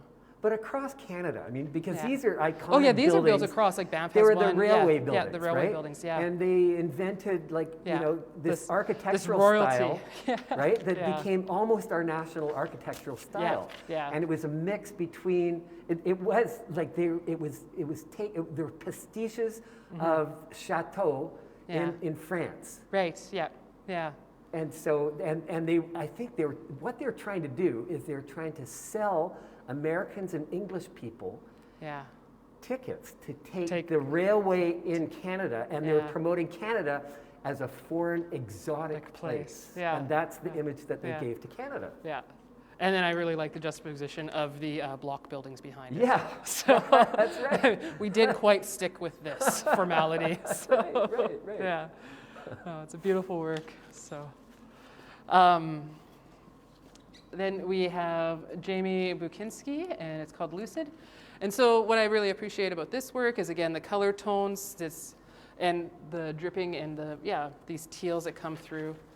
Compositionally, it's quite a pleasant piece to look at. So it's got, there's some bleeding and some blending that the artist has allowed or has encouraged to happen. I'm assuming perhaps with a spray bottle, I don't know. So. Yeah, I don't know either, but there's something about the intensity of those colors, the raw colors, that make me want to eat this stuff. It also looks like candy to me, Yeah, candy. No, beautiful work. So, and it's very subtle. It's a very calm looking painting. It would look nice, on any wall. So, okay, so now we have Donna Mueller, and it's Christ the Redeemer. Have you ever seen Christ the Redeemer in Brazil? I have not. No, okay. But many pictures I've seen. Yes, I've seen many pictures. Yes, we all know it. I mean, I call it Giant Jesus, and I think it would be amazing to actually see it in real life. So this is using a form of, I think this is that flow paint work that's become kind of quite popular over time, and then placing this very iconic sculpture in front of it. So it's kind of like a study of a sculpture, I believe, or a painting or study of a sculpture. And then adding this sort of textural background to sort of eliminate what the original background would be, the landscape that this would be living in. So again, it is a painting of a sculpture, so of course it's very stiff, but it's quite a stiff looking piece. And I think there's definitely some key beautiful moments in this work. I think it's coming together, so. Yes. This is Leslie Emile, and this is called Papua, and it's wood sculpture and acrylic paint. So this is quite a large work. I'm not sure, I'm assuming this is a found object sculpture that the artist has chosen to That's what I assumed. to put in with their work, and I'm not sure how it was attached. As a sculptor, I always want to figure out how something is made. Anyways, and so then we have this reminds me of a trip to Mexico, with the tourist sculpture pieces that you see. Yes. And this is the beautiful beach scene, and this is, sitting on the beach, and this is what we're all probably wishing we could be doing right now. That's right. So it's kind of a holiday work. It's reminding me of, perhaps we'll travel again. So thank you for letting us see a little bit of exotic the beach. theme. Yeah, a little bit of the beach again. So. Oh, sorry, right? Right. Yes. All right, so this piece here, you see the title, so this is by Cheryl Ring, and it's called The Phoenix Flower, and it's a porcelain work. This is so otherworldly too, and I wanted to put it near this because they're both are referencing nature. There's a lot of nature references in these organic shapes and forms. Right.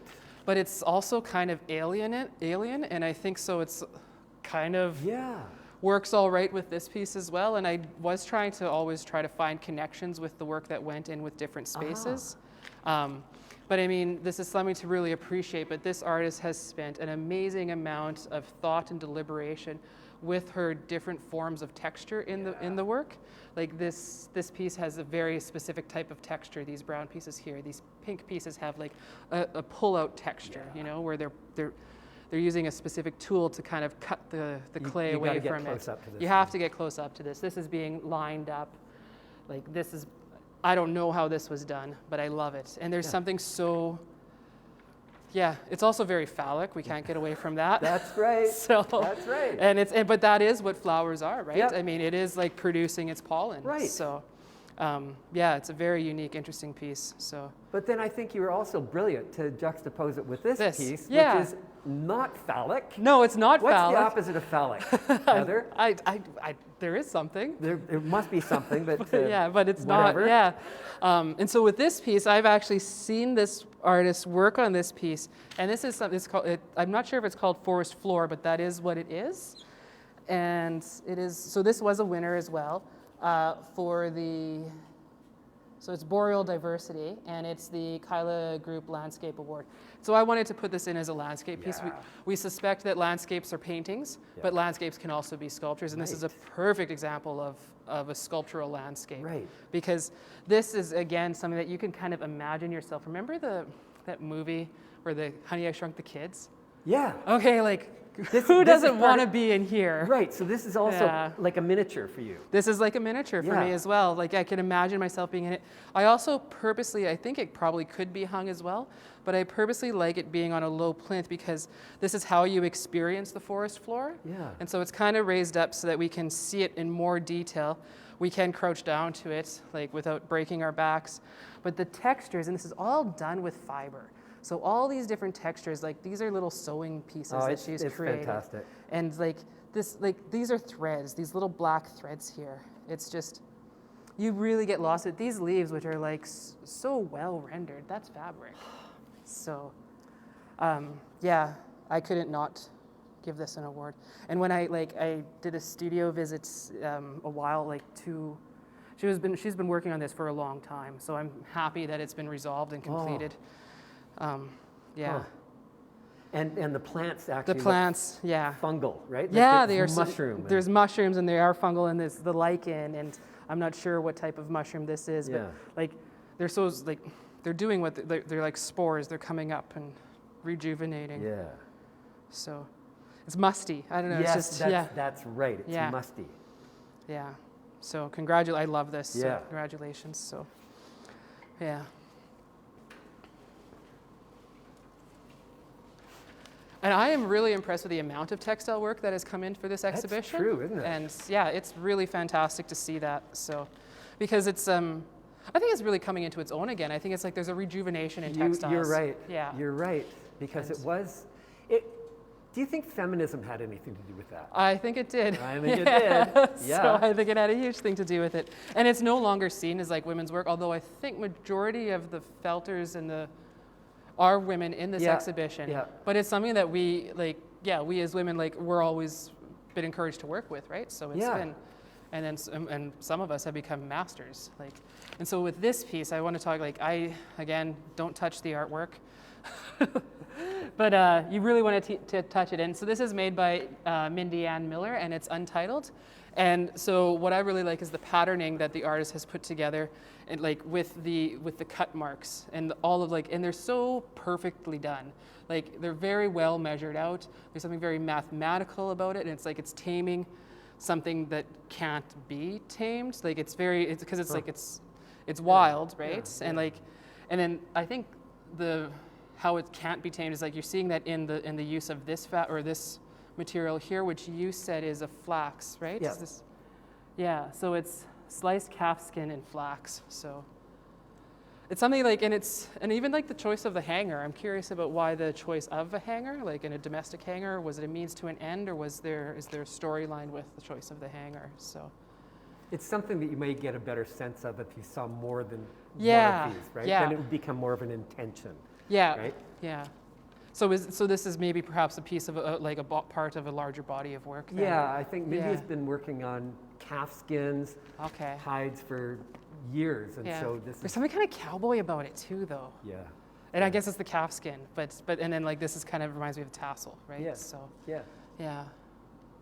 Well, Anyways. she's from the east, and when she Okay. moved west, she started working with calf skins, so Okay. cowboy is a good reference, probably. Right. Okay. It yeah. makes sense here, Yeah. right? Yeah. Yeah. Fantastic. Yeah. So, and also the shadows it creates is something to. Yeah. I love shadows. So. Okay. So, this is by Leslie Blackdot, and it's Before the Storm. And yeah, so this is kind of a recognizable scene for a lot of rural people. The red Yeah. barn. This is possibly the chicken coop. It's or the older woodshed in front of the red barn. And exactly, and you kind of feel the electricity in the air Oh, yeah. just before the storm. Oh, Like, there's yeah. going to be a thunder. It was a hot August day, perhaps. Yeah. The crops are still in the fields. So, yeah, lovely little study. Yeah. That's right. So, I think And that these it's, fields, the canola fields, Oh, that changed our spring. landscape here. Oh, when absolutely. did canola come in? oh, I don't know that for sure, but I But mean, it became it- very popular 60s, 70s, probably Yeah. 70s. So that just transformed absolutely. Alberta, Yeah. Saskatchewan, yeah. Manitoba. Yeah, and it was like this electric yellow. Yeah. And it does glow like this. Like this is a certain type of lighting that I think a lot of us can recognize when we're driving, where you all of a sudden like that field is just glowing. So. But it's and also off in the something that moon. artists, I think, were very much avoiding at first. Yeah, you know, because it wasn't looks reality. artificial. It does, yeah, yeah. And if you see like a canola field by a flax field at the right time of year when they're both blooming, that's very bizarre because you got the neon yellow and then you got that Yeah, purple, yeah, blue. Like right. it's very, very, yeah. Yeah, and it's really taken over. So I kind of feel if like the aliens landed in Toronto and overtook and like there was no more farming, Saskatchewan just be covered in wild canola because it's so pervasive. Like we got rid of the Roundup, it's all canola. So yeah, I do find though that it's a little bit awkwardly cut off on this end. I think that this could have used a little bit more resolve. So, but there's some real magic happening in these fences here. Yes. And then the water trough off in the corner. And then the treatment of the sky, like you can feel the electricity You in it. can. So, The sky's terrific. yeah. This is by Karen Dubnik, and it's called Fresh Start. Again, this reminds me of like sort of musty, earthy. It's the color tones are very much the same. It's a similar sewing work as what we see over with Hilary Johnson's, but Right. very different. They're very different works. So. Yeah. So this has more like, this is very much more abstracted. I mean, we can tell that this is like probably, I'm assuming mushrooms. Yeah. Yeah, coming up off of, and it's maybe a study like of the bark of a tree. And so she's really used nice tone colors that kind of give you some access to what's happening. But you're not, it's not spelling it out for the viewer. No, it's So- it's quite abstract, It's actually. quite And where abstract, she's yeah. left these like black shapes, they Yeah. become so interesting. They do, yeah, and they Right? kind of carry you through, right? They Yeah. kind of keep you looking for more. So, and then these circular patterns that happen every once in a while that are repeated. And it's kind of like, are they the rings of a tree? But Yeah. so, yeah, very interesting. So this is by Reg Beardsworth, and it's called Texture 3, and I believe there's a question. There is a question, and it's what are your impressions of the artwork? So my impressions of the artwork is, to me, I know it's Texture 3 and it's made to be abstracted, but it looks also something that's very familiar to me. And it's because it reminds me of my mother's foot in the summertime. Yep. Yeah. Yep. So That's how I it's saw it. like As yeah. your mother's foot in the It's- summertime. My mother, yeah. I'm glad you knew her then. So. But yeah, so, but I like the study of the detail. I think it could have been to abstract it more. It would have been beneficial to probably pull the lens in even tighter. I think you're right, because I did recognize that The cracks. finally as Yeah. like a foot, that's Yeah, something like yeah. that. And I think the other trick is maybe to, I'm not sure if Oh, flipping yeah, it yeah. would. Maybe. Yeah. Maybe. So. Because that one is really playing with, realism, abstraction. Abstraction, yeah. And so Yeah. the balance between those two things, it's everything about a picture like this. Mm-hmm, exactly. Yeah. And I'm not sure what clues you in, but I think it's like this part up here. I'm not sure. Yeah. Well, after experiencing your mother's feet, I will just never forget. So, in the summertime. So, all right. So, this is Kathleen Slavin, and this is Fall Highlands East. So, anyways, great expression with brushstrokes and mark making. Yeah. The artist is clearly not afraid to try and attempt new things and new thoughts with her mark making. There's some really nice peach coral, and it's very fall. It totally reminds me of autumn. Yeah. And kind of like these rock cliffs that you see farther north in the Canadian Shields and on towards Ontario, where they're like kind of like, here's the highway, you're right here, and there's the cliff. Yeah. So and there's the semi coming towards you. Right. So I appreciate that, like the how sort of tight the work is. It's kind of framed in by the foliage, and it's great use of mark making, palette knives. I'm curious if there was a brush at all used in this work. A lot of it works by color, right? So the foliage, this kind of fall foliage, really pops out. Mm-hmm. And I feel with this one, it leaves the rock in a very flat state. Yeah. I get no feeling of depth. No. In the rock. No, it's itself, very flat. Right? Like Mm-hmm. Yeah, I'm curious if that's intentional with the artist. So, very interesting. And then here, this is when we could travel. So Honfleur Harbor, and it's by Catherine Roy Joven, and this is a beautiful study. Yeah. Again, there's a lot of rain in this exhibition. Oh, right. So you're right. So I mean, this is moist. Yeah, so. It's wet. That's right. Yeah. Again, like okay, so there's some real little magical moments down here in the reflections in the water. It's like something has just sort of stirred it and rippled it up, but more like a wind than any sort of object. Yeah. Like it gives it that sort of shakiness. I like how there's bits of the red reflected from up here down into the water, so it locates it. This is like a little yellow beacon to bring the eye straight into here, which is really good because there's a lot going on up here too. Exactly right. So this kind of like gives you a grounding, an anchor, and then it can bring you back up again. And then this brings you back up here. So this is again like a nice conversation about composition, how the artist has really worked their composition. So yeah, you kind of like come in here, then you scroll up and follow the masts of the boats, and then you come down again. And then this kind of carries you across, right? So I like that there is a notion of people, but they didn't stress about making people. Yeah, that's right. And I think if they did, it could have lost its energy. There's some energy in here right now and we know that the artist is capable of fine detail with what's happening in here and in here, but they're not worried about it in here. It's not, the people are not the focus. They're just part of the background. Good comments. Yeah, I agree. That's right. Yeah. Really appreciate that. So, and again, this is where we want to be. This is a lovely piece by Alison Sandstorm. And it's sold. So, also I want to comment, like, this is really professionally well presented. Yeah. And that's really, really lovely, really wonderfully done, Alison. So, and also this is a beautiful photograph. So, and it's a beautiful photograph of a place that, we won't be able to go to right now. So, I like that she captured the textures in the, so anyways, the textures in the rocks and everything in here in the background. But what time of day do you think this is? Because this seems like a magic hour. That there is like this bright sun. It's like, did a cloud just go by and everything got lit up again? Like it's the lighting that I find is quite unique about it. So it's like it's a moment. It's not a regular view. I think it's a moment, like a strange lighting moment. Oh, I think you're right, yes. Yeah, so like remember when we had that eclipse and you were looking at like everything looked a little bit off, but still real. That's kind of like the lighting that I feel that this has. That's a very interesting comment. I hadn't picked up on that at first, but I think you're right there. So, and the sky really sort of there's wonderful things going on in the water there with the lighting, and reflection, and So it's very, very interesting. It's all about the lights on this one. Yeah. Now we have. Harmony Johnson Harder, and it's Source of Her Creator. So, and again, this is definitely a painting that is done from imagination. So something that, does not necessarily exist. My ear mask is, sorry. My poor ears, they get to hold so much, as you do too.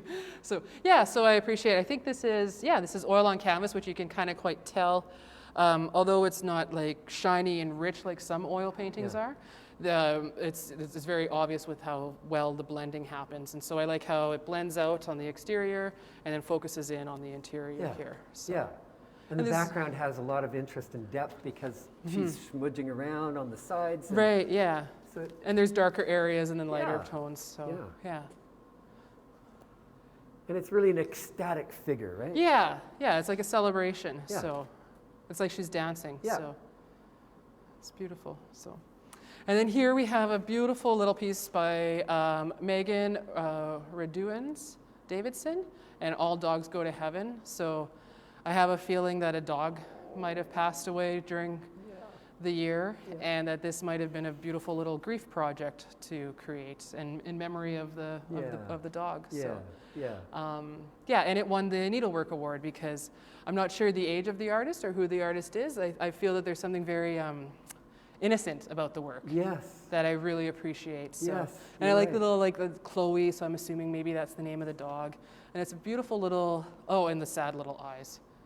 You can kind of see the character of the dog. It's a sweet little thing. So we just, and then we have Faye Arthurson, and it's Ever Watchful. And again, it's a sweet, endearing little study of a little chickadee, which I'm sure hopefully are staying warm right now. So I appreciate seeing something like nice and tight and in a little frame and sort of elevated from a pencil crayon drawing to a nice little piece of art. So. Very lovely. And then we have Julie McIntosh, Christmas Spirit, and McIntosh maybe explains the tartan. So lovely work. I'm assuming that this is all hand stitched, but it's done so well it looks machine stitched. It's so straight and so perfect. And a beautiful little object. So. And then we have this lovely large painting by Gail Carlson, and it's called Owen. So. And I place this here. Well, it's a big piece, so it demands space, right? And it's larger than life. It's larger than life. We've got a great big child here, and I love the flow of the hair, which mixes nicely with the flow in this. This artist is not afraid of brushstroke and of movement with her work, and so you can see that very much in how she did treatment of the hair and in the clouds and in the trees. They're very gestural. These trees, they're just there enough to let us know what they are. She kind of focused on the likeness, I think, of the child, the hair, and then this great work in drapery with this hooded work here. So, and the foreshadowing or foreshortening is quite good. Like how tiny his hand is. Here. I kind of want to look at it from this angle because looking from that angle, it's a little bit odd. Here, So. And that's one of the toughest things, right? Foreshortening is so difficult, but it really makes sense here. This is much larger, so it's. It's really great. So, and the eyes are fantastic. So, nice work. And let's look up. So, this is by Pat Bliss. Pat Bliss is a local artist in Prince Alberton area, pretty fantastic painter. And so it's interesting to see a painted sculpture by Pat Bliss. And I also, I had fun figuring out where to put this, and I kind of wanted him at the exit. So he was kind of looking at you and kind of watching you while you are, doing your business. And it's a raven, I believe. I'm not sure. Oh, where's the title? So it's called Opportunity. So, which is perfect because ravens are the bird of opportunity. And we'll notice under here is that he's got something clutched in his paw or in his little feet, and it's French fries. So, and I actually got the privilege of watching a raven dig into a bag, a discarded McDonald's bag that had French fries inside of the McDonald's French bag, or whatever, the bag, sorry. And so he got into the bag and he pulled the capsule that had, or the container that had the French fries, and he pulled that out of the bag, and then he just started hanging out and eating them, French fries. And it was just, and how he manipulated it all to do with his beak and it was really interesting. So I love this. You can't see it very well, maybe from where you guys are, but he didn't just paint this all black. Pat knows his paint tones, and so there's actually quite a bit of blue in here and there's other tones in this black that gives it more of a sort of a true color. Oh, and Heather, ravens you're aren't right. fully black, right? Yeah. Like ravens are so black that they shine blue Yeah. and purple and different tones, right? Right. So this is really lovely done, and I love how like it's very like roughly treated in the leaves and the feather, like the feather area, not the leaves. It's getting to like, what number are we on? I'm losing getting words. there. We're getting there. But anyways, so, and then how smooth and refined the beak is, which Right. really works because Right. it's so necessary to see some smooth refinement in the beak and in the French fries and in his claws, because it kind of, it makes us know that he was intentional with sort of the rough texture You're exactly right. of the feathers, right? Exactly right. And so that's to kind of give us the notion of that they are feathers, that they are in movement, that they aren't. And that It's Pat sort is of more in control of the painterly. textures, and he's, right? And he's in control of the textures. He Yeah. knows what he's doing. Like the eyeballs are also very smooth too. Anything that should be smooth, he was smooth with. So, yeah. So it's a great piece. Yeah. And I just want to mention, like, I like the little touch of how they just lift up a little bit Yes. here, you know? Yes. Yeah, they've got some character, so, yeah. And now we are on to this work here, which is by Michaela Turnbull, and it's Outside the Box Thinking and Neurodivergent Experience. So that is a full, heavy title. So, yeah, so this is definitely, obviously, we're talking about mental health here.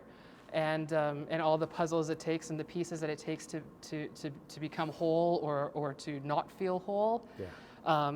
There's so much going in here that all I can really say is I want to encourage people to come and spend time with this Yeah. work, to think about it, because and so rather than me trying to explain what it's about, because that's not really my job, I don't even think that's the artist's job with a work like this. Yeah. I think the artist's job in something like this is to create it, to put it out there, and then to have other people examine it and study it and to find relation to it within their own life or their own experience. Yes. So, Yes. but I do want to pay attention to this artist spent a lot of time with the attention to detail. So, like even just like finding these, like this little cell phone and the little man and the Yeah. mannequin. And I'm not sure where you find a mannequin that has breasts like that, but it's Well, I hadn't noticed the breast. Until you pointed out. Yes, I didn't. it's Yeah, quite but impressive. so it's clearly female because Yes. oftentimes these are genderless. Right. These little characters. There's like journal entries or to-do lists. There's the computer overload, which I think a lot of us are feeling that lately. The laptop Yeah. overload. Everything's on Zoom. Everything is that the time is broken. There's prescription bottles. There's, the gold is, there's just so much to investigate. And this artist has really given it all to us. So, for the viewer. So this is a very brave work. So Yeah. Yeah. And it's done in a very kind of a sculptural collage Yeah. aesthetic, right? exactly, it's definitely a sculptural collage. And again, with it being like there being miniature aspects to it, it does pull you in. It's something that you could like walk right past if sculpture's not your thing, but if you actually spend some time and look at the work, it's something to be appreciated for sure. So, Yeah. and also it's two-sided, so there is a whole additional story on the back too. Which actually feels a little bit more positive in terms of the words. So it's like a positive and a negative side, and it's kind of a little bit like an altar, hey? Oh yeah, it Like definitely medieval is. altars. Quite So, right. Yeah. Quite right. So I'm not sure if the artist had that in mind, but the artist should, take a look at some medieval altars, and especially the sculpted ones, the wood sculpted ones, because that might really impress you. There's St. Margaret's altar is a pretty fantastic one. So That's a very good observation. yeah. Yes. So anyways, that's very good work, Michaela. So, okay, and this one is all about energy, right? Yeah. Energy Yeah, and yeah. brushstroke, That's and it's right. Janelle Gosselin. I think she submitted work last year. I think it won an award last year, her work. Yes, Oh. it did, so. Uh-huh. So anyways, she has her style, right? Like we know what her work looks like year from year. Yeah. And it's very, very brave. Like she knows, how long does this take? Like you don't know, right? Because you don't know how, that like there's so much energy in these brushstrokes, Yeah. but then how many times does the artist go back to it to alter, right? And is this oil or is this acrylic? Okay. So you do have, that's why it doesn't get so muddy, right? Too. Like it can be very more automatic. Right. Right. Because you have a faster drying time. But Faster drying time. However, the artist clearly wants everything to mix. So, yeah. I wonder how many cups of coffee Yeah. she drank before she got to get onto hyped this. up enough to like, and then is it mapped out? I'm assuming that it must be mapped out a little bit, but they're almost kind of like giant plein airs. You know, you would, yeah. One Like thing it's a that I would gesture say is of nature. The gestures Yeah. seem to be much more imaginative and coming from inside her than applied as like any kind of representation. Yeah. Right? Yeah. Because they seem in a way sort of they're not random, but this is not how you paint a tree. It's coming from some kind of anxiety or electricity that I've got going inside me. Yeah. Yeah. And then like the play on the darks, like knowing where to get the dark in, right? Yeah. So yeah. I mean, it's recognizable enough. I mean, this is sky, this is tree, this is background. I think this is some water here, you know. But I'm saying that because I'm also in Lakeland country too. Yeah. So. Right. And those energetic, squiggly gestures here are really unrelenting. Yeah. It's all over that way. It's all over, yeah. Right? Like there's no, like I can't find like just the base color that she might have painted the canvas. Yeah. So, yeah. Lots of energy. Yeah. So, and then the opposite of lots of energy, this is so tight, right? It's like a very architectural drawing. It sure is. Yeah. And this it's is a really interesting one, I think. I've yeah, never seen anything quite like no, this, actually. I've never, no, and I sat and stared at it for quite a while. Yeah. Like when I first came in. The colors itself obviously draw you in. Like I'm kind of like a crow, except for I go for red, not, you know, shiny things. Yeah. But anyway, so the red really brought me in. But yeah, and so the stitches, and then there's a keypad too. So it's kind of telling us like, so was these the different houses and domestic spaces that this artist lived in through their... That's kind of how I take it. Yeah, that's kind of how I take it too. So this is like the layout of, of the beginning, and then the layout of the childhood, and then everything being stitched together. It's really, it would have been nice to have talked to the artist a bit. Yeah. And like that's the unfortunate thing about it being this weird year is that I can't ask the artist the questions. I had a lot of questions about this. This is Yeah. clearly about her life. Yeah. In the end, it's tragic. Yeah. Right? These little dots here are the family, right? Yeah. So there's daughter, son, mother, father moving through life here. Yeah. And then in the end, it's the son who's no longer with them. Yeah. This green, she says, this is to the key, it's it's the the struggle. Yeah. And so, you know, it's Yeah. it's And so this very was when the son had intriguing, left. Very and- intriguing. Yeah. Very intriguing. Yeah, very finely, precisely done. So, this is Sean McCall's work, Swen Cafe, and there's a question. So, Well, the question is, again, very straightforward. Very straightforward. Just curious, what do you think of my piece here? so what I think about your piece is that it's very sweet. There's something quite like illustrative about it, and then also so recognizable, small town Saskatchewan. Yeah. Like every community had the Chinese food, not every, but I think almost every rural community had the Chinese food cafe. It's where the farmers would go for breakfast in the morning, or the bachelor farmers would anyway. And then coffee time, and then this family comes out for supper, you know, for the smorgasbord. And you'd get your chicken ball, you know, like it's the rural Saskatchewan, Canadiana Chinese food sort of experience. And so it's kind of reminiscent of it because there's not a lot of these places exist anymore. There's not a lot of businesses and restaurants in towns of 700 to 1,000. You know, everybody goes to the larger center.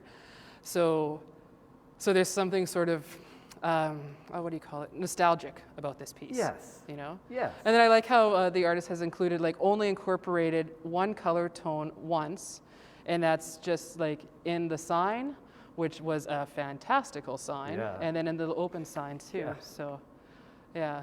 So I'm imagining it's labeled Kinistino Sask, so I'm assuming that this place actually does exist or did exist. It is. I Googled it yesterday. And is it still open? Yes, it is. Oh, fantastic. They're still going. Good. We've got a Facebook page. Oh, well, they have to, I think people should go there and experience that. Yeah, so do I. Yeah. Yeah, I really appreciate the work. It's really well drawn. So good perspective. So Yes. yeah. You can picture it in a newspaper. Yeah, that's right. Yeah. So, all right. And now we have the winner of the Men Who Paint Award by Jody Miller. And it's somewhere near here. And so I was able to speak with Jody about this work after the opening last night. So I got a little bit more information. And what you'll see on here is a land location on the side. So when you come to visit the gallery, it's not just this image that is the that's the work of art. It's also like the body of the whole piece. So there's a land location on this side, and then on this side, I believe Saskatchewan. it says Saskatchewan, yes.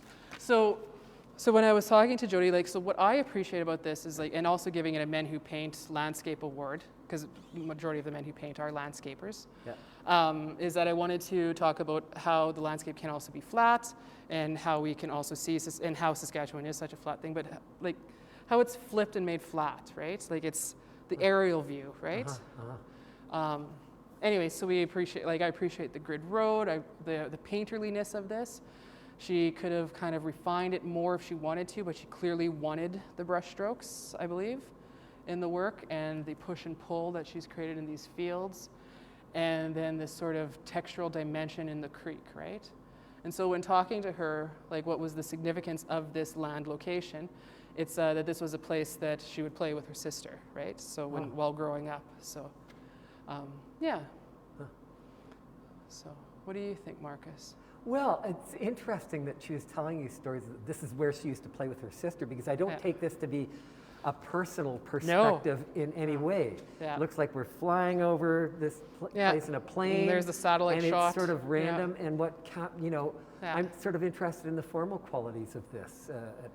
So this does not read like water or anything to me. It's all mucky, I don't know what, turbulent muck or something. Yeah. Right?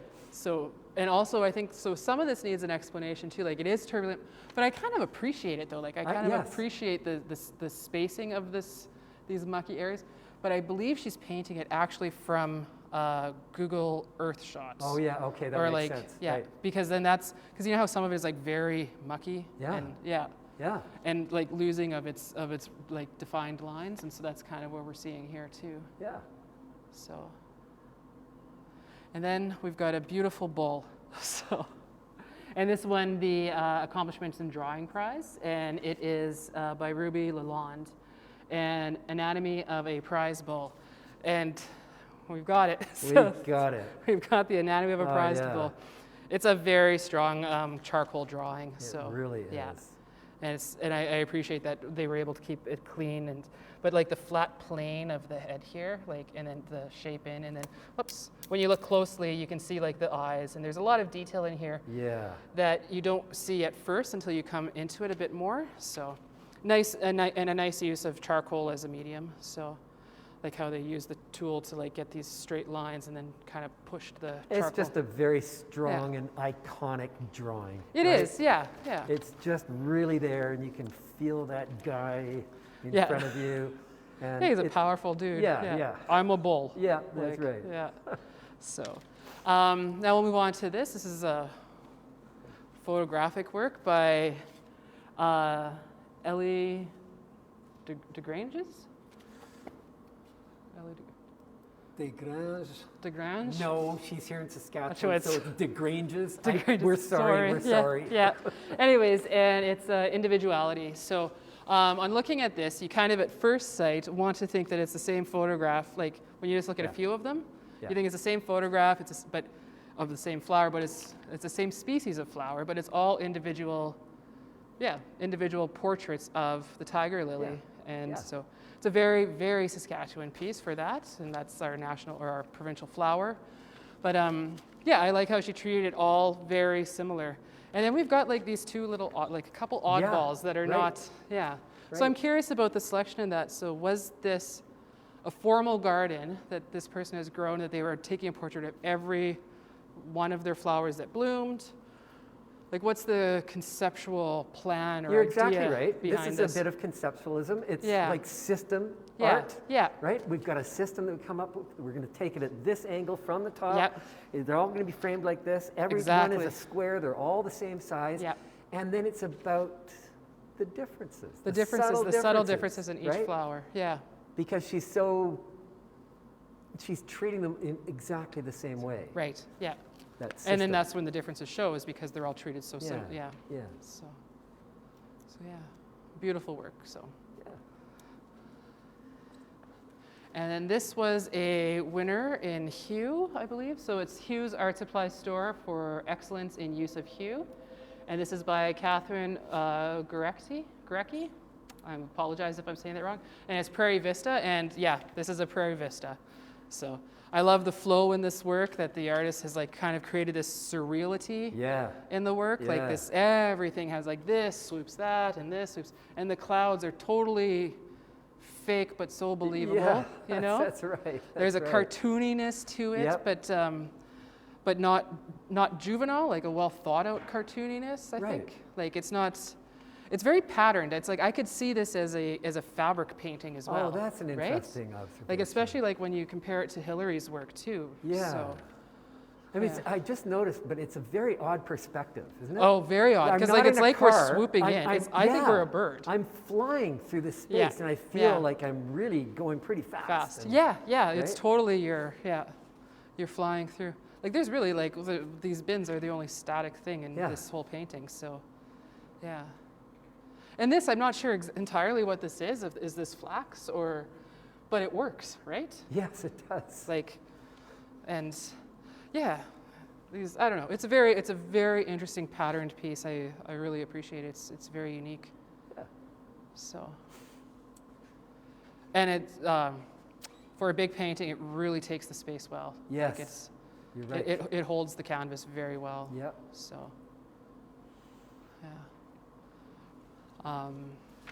This piece also requires the viewer to spend a bit more time with, because when I first saw it, when you see it from a distance, it looks like it's an acrylic painting with a treatment over top of it. Yeah. And the treatment being like a clear, what do you call it? A clear resin to kind of give it some depth, and then there's a paint over top of the clear resin, right? But when you come to it closer, what it actually is that it's many layers, and it's actually cutouts of different paint fabrics. Yeah. So it's a full-on collage that has then been treated with, and you can see the thickness build up, especially along the edges of the canvas. Don't touch. I know. Sorry. Don't touch anybody. But anyways, notice the edges of the canvas. That's where you kind of see the build up. So it's kind of like it's slumped, you know, like you can see the thickness inside here and here. And then, but when you look closely, there's all these different layers of, so this white beard and this white hair, she's applied it in different layers of the resin application. So I'm not sure how many days, because this stuff I think usually takes 24 hours to dry. It depends on what it is. But the eyes are fairly far back, and one of the first things that she put in, and then it layers up to the beard as being the last layer, like in the sort of the highlights of the beard being the last layer. Right. So. I look at this and I'm wondering about how it's produced, like what her steps are. And yeah, she's got a lot of tricks in here. And I've never seen anything made like this before. It's really kind of amazing. It is, it really is. I've seen, there was an artist couple out of Montreal, and I've forgotten their name, but they would make, and they turned into sculptures in the end, because they'd vary in thickness, but it would just build up until the resin was like this thick and it was a block. Yeah. So that was quite neat. And then remember when we were, I don't know if you've seen, when we were, I won't tell it, but when I was younger, my grandmother had these paper cutouts that like kept layering into a sculptural wall piece, right? Yeah. And so that's kind of a little bit that's happening here, but anyway, so what's really nice is that these highlights that come out, and like, you think that this is close to the surface, some of these, but then you look and it's like, well, no, there's another layer that you don't know where it ends. That's right. Like, what was her last layer? That's right. So this is by, I didn't mention who it was by, but it's by Kathy Bird, and it's called Bushman No. 2. So, and he's an alarming guy. Eye.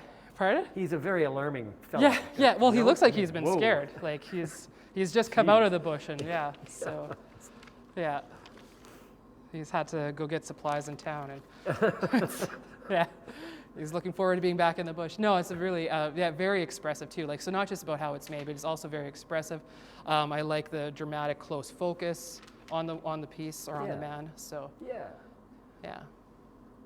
And now we're going to go into the sculpture. So, all right. So we've got Rayanne Satie, and this was the winner, the Mayor's Prize, and Best in Show. And so this again is another piece that you have to really come close to fully appreciate. There's a lot going on with this work. There is. and it's called Curious Camaraderie. So she's having like a very interesting conversation between like a turtle type figure. Like, what would you? I don't know what those creatures are. I don't know who I these think creatures are. They're imagined creatures. A Pardon? gnome. An owl? Oh, an owl. Yeah, Oh yeah. okay. So there's an owl and then Okay, thank possibly you. a turtle person. Yeah. But they're imagined and they're surreal people or objects like that are sort of anthropomorphized. Yeah.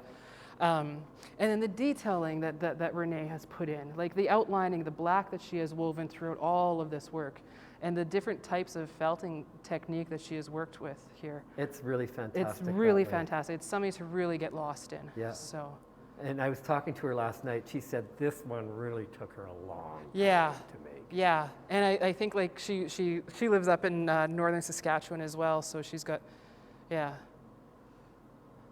It's an amazing piece of work. Yeah, So. it is. It is. I don't know if there's much to critique on it other than like you just have to come look at it. Yeah. There's a mixture of materials in here. There's some incredibly fine tiny beads. Right. And then some other beadwork in here. So she's kind of mixing a little bit of material to kind of give us a little bit of signals of what's going on and who's happening, but it's about a conversation, right? Yeah. Yeah. And finding camaraderie. So it's a beautiful piece. And there's so much kind of understanding when you look closely at the figures. Like this figure looks very understanding of what this figure is trying to communicate, right? Yes. And like, and right. you can see that in the position of the head. Yeah, you're you quite know? right. And the eyes and how she's felted the lips of the eyes. Yeah. Because yeah. this one is not looking at this one, but No, this one it is is totally totally with this one. Right? Yeah, yeah, and it's like is this one confessing or is this one saying something that they're uncomfortable, you know? And then is this one like providing comfort? Yeah. So- Yes, that's right. Yeah. So there's a really interesting rapport between the two of them, right? There is, yeah, and you really have to walk around this Yeah. piece to see it. So, Yeah. yeah, Good work. good work, Renee or Rayanne. Sorry. Now we've got, is this Paul? Yeah, Paula Cooley. So, and this is the winner of the G.P. Carlson Sculpture Award, and I don't know, I just loved this piece. Like I loved how there's something so animal and human and creature-esque about it. Yeah. And it kind of like, I don't want to say Beetlejuice because I don't want to turn it into that, but there's like the way these fingers are pinched like that. Yeah. And it's just, Yeah. yeah, there's something sort That's of, right. yeah. And they're definitely fingers. Yeah, to There's me, five yeah. of them on each. Exactly, yeah. limb. So that's probably also, yeah, so what's identifying it so much as figures. I love how muted and matte toned it is. It's not, they're not using any tricks by making it glossy. Like it's, Right. like the work is standing for itself, and because it's matte toned, you really see the texture inside the object too. Like there's so much texture application, and it's not contrived. Like I honestly, like when I look at the texture, I want to look more deeper into the texture, and I'm not totally figuring out how that texture was created. And so I appreciate that, and then also the smoothness and the chalkiness of the glaze work. Yes. So yeah, it's really beautiful, and great like compositional colors or complementary color work as well. So with the purple and the green and the yellow, yeah. So okay. Here, let's take that. So this is by Jeff Stewart, and it is the winner of the Lorraine Matheson Memorial Pottery Award. And so there's so much to love about this work. I love how it's just like, it's such a good, strong vessel. Oh yeah, it's like really it's solid. just, it's a real fine, and not like almost, I don't want to say crude because it's not crude, but it's just very simple formed, but uniquely formed, right? Like you don't often see them like go like this and no. And then the handles, like you want to handle it. Yes. And I think great pottery is something that you want to handle. Yeah, like, yeah, And you that's want right. to experience and touch it and feel it. That's right. That's right. Yeah, and so I want to lift the lid up. I want to stick like, my thumbs through there and hold it like that. Yeah. And I also appreciate how it's not perfect, right? Like this artist, I'm sure this is an accomplished potter. Yeah. And That's what it looks like. but it's most likely that it's purposefully left, like it's purposely like it's been cut off, right? You can like cut off the wheel. That's right. Like and this isn't necessary to leave, but it adds something, right? Yeah, you're right. So, like it hasn't been trimmed. I love this little, like how the clay like feels like it's just sort of slumped and folded down a little bit. There's little, like there's some magical moments. And how it's not like, it's not perfect. It's almost perfect, but it's not, you know, like this is a little bit higher up than this. Yes, you know? yes. Quite right, quite right. And the glaze work is just really, yeah. Yeah, it's a beautiful, interesting piece. Yeah, it is. And it's another thing that like when you spend more time with it and you walk around it, you look at it, you see more. There's so much more to look at, so. Yeah. Good. All right. And then we have Leonard. Leonard. Rest in peace. So, Canadian icon. So I want to talk about the eyes, and the likeness, right? Yeah. Like, it's Leonard. She didn't need to put him on records. No, so, yeah, that's right. yeah, like the hat, the eyes, Yep. the mouth, like Yep. no, everything is just, yeah. I mean, even the little like belly at the end, you know, like little. I've got one too. So, but yeah. So this is by Helke Fink, and it's called Tower Power of Song. So hence it being on a Tower of Records as well. So yeah, beautifully done. Just amazing craftsmanship. Helke Yeah. does fantastic. She's just totally accomplished. Yeah, totally accomplished. I mean, I don't know what I can say other than that it's Yeah. perfect. So Yeah. it is exactly who it is. Yeah. Yeah, really strong work. So beautiful. And what a great subject. And what a He was great a subject. beautiful man, I know, I right? know. So- You know, when you're homesick and you're living in another country, you can always guarantee that you will hear a Leonard Cohen song. Yeah, that's so right, that that's was right. nice. So, yeah. So beautiful work. So, and then we're going to save this for last there.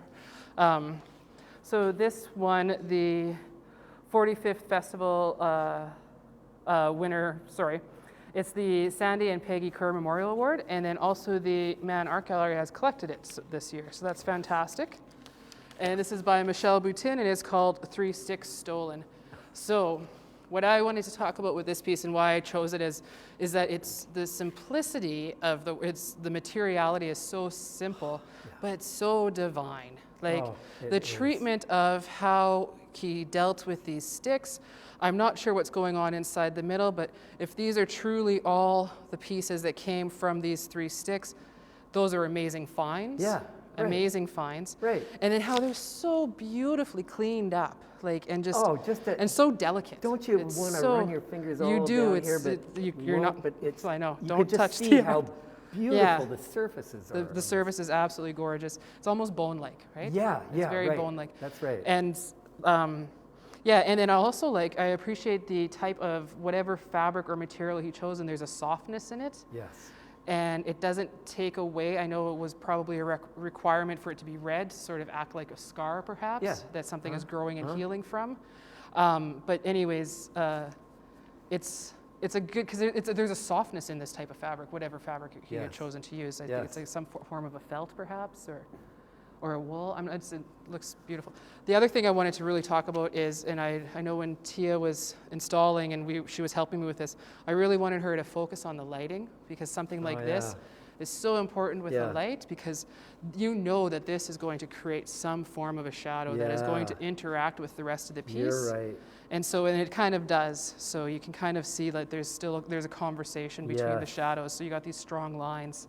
And then this cluster over here, so it balances back and forth with itself. It's a beautiful piece. It is. It's a beautiful piece. And I believe, Michel is he's like a very accomplished artist. Yeah, and it's so lovely to see sculpture too from him, because he makes fantastic paintings. Yeah. And the title here is really evocative for me. I don't know how to explain it or anything like that. Yeah. But what is Three Sticks Stolen? 3 Sticks Stolen. And so like even just the way it rolls off the tongue too. It's a beautiful title. Yeah. But why stolen? Yeah. Yeah. Does he feel any guilt for having found these things and taken them to his studio, or they should have stayed there, or something? Yeah. Yeah. But he's the thief here. That's how I take it in some way. Yeah. Right. Yeah. Anyway, it's a very evocative title. Piece. It's beautiful and it's smart. And you want to pay attention to there's little nuances or little things, like this little piece of wood here curls around and this comes out. Yeah. And from another stick, so it's, good job, Michelle. Yep. There's something sort of anthropomorphic about this shape. And here, this almost looks like a bunny.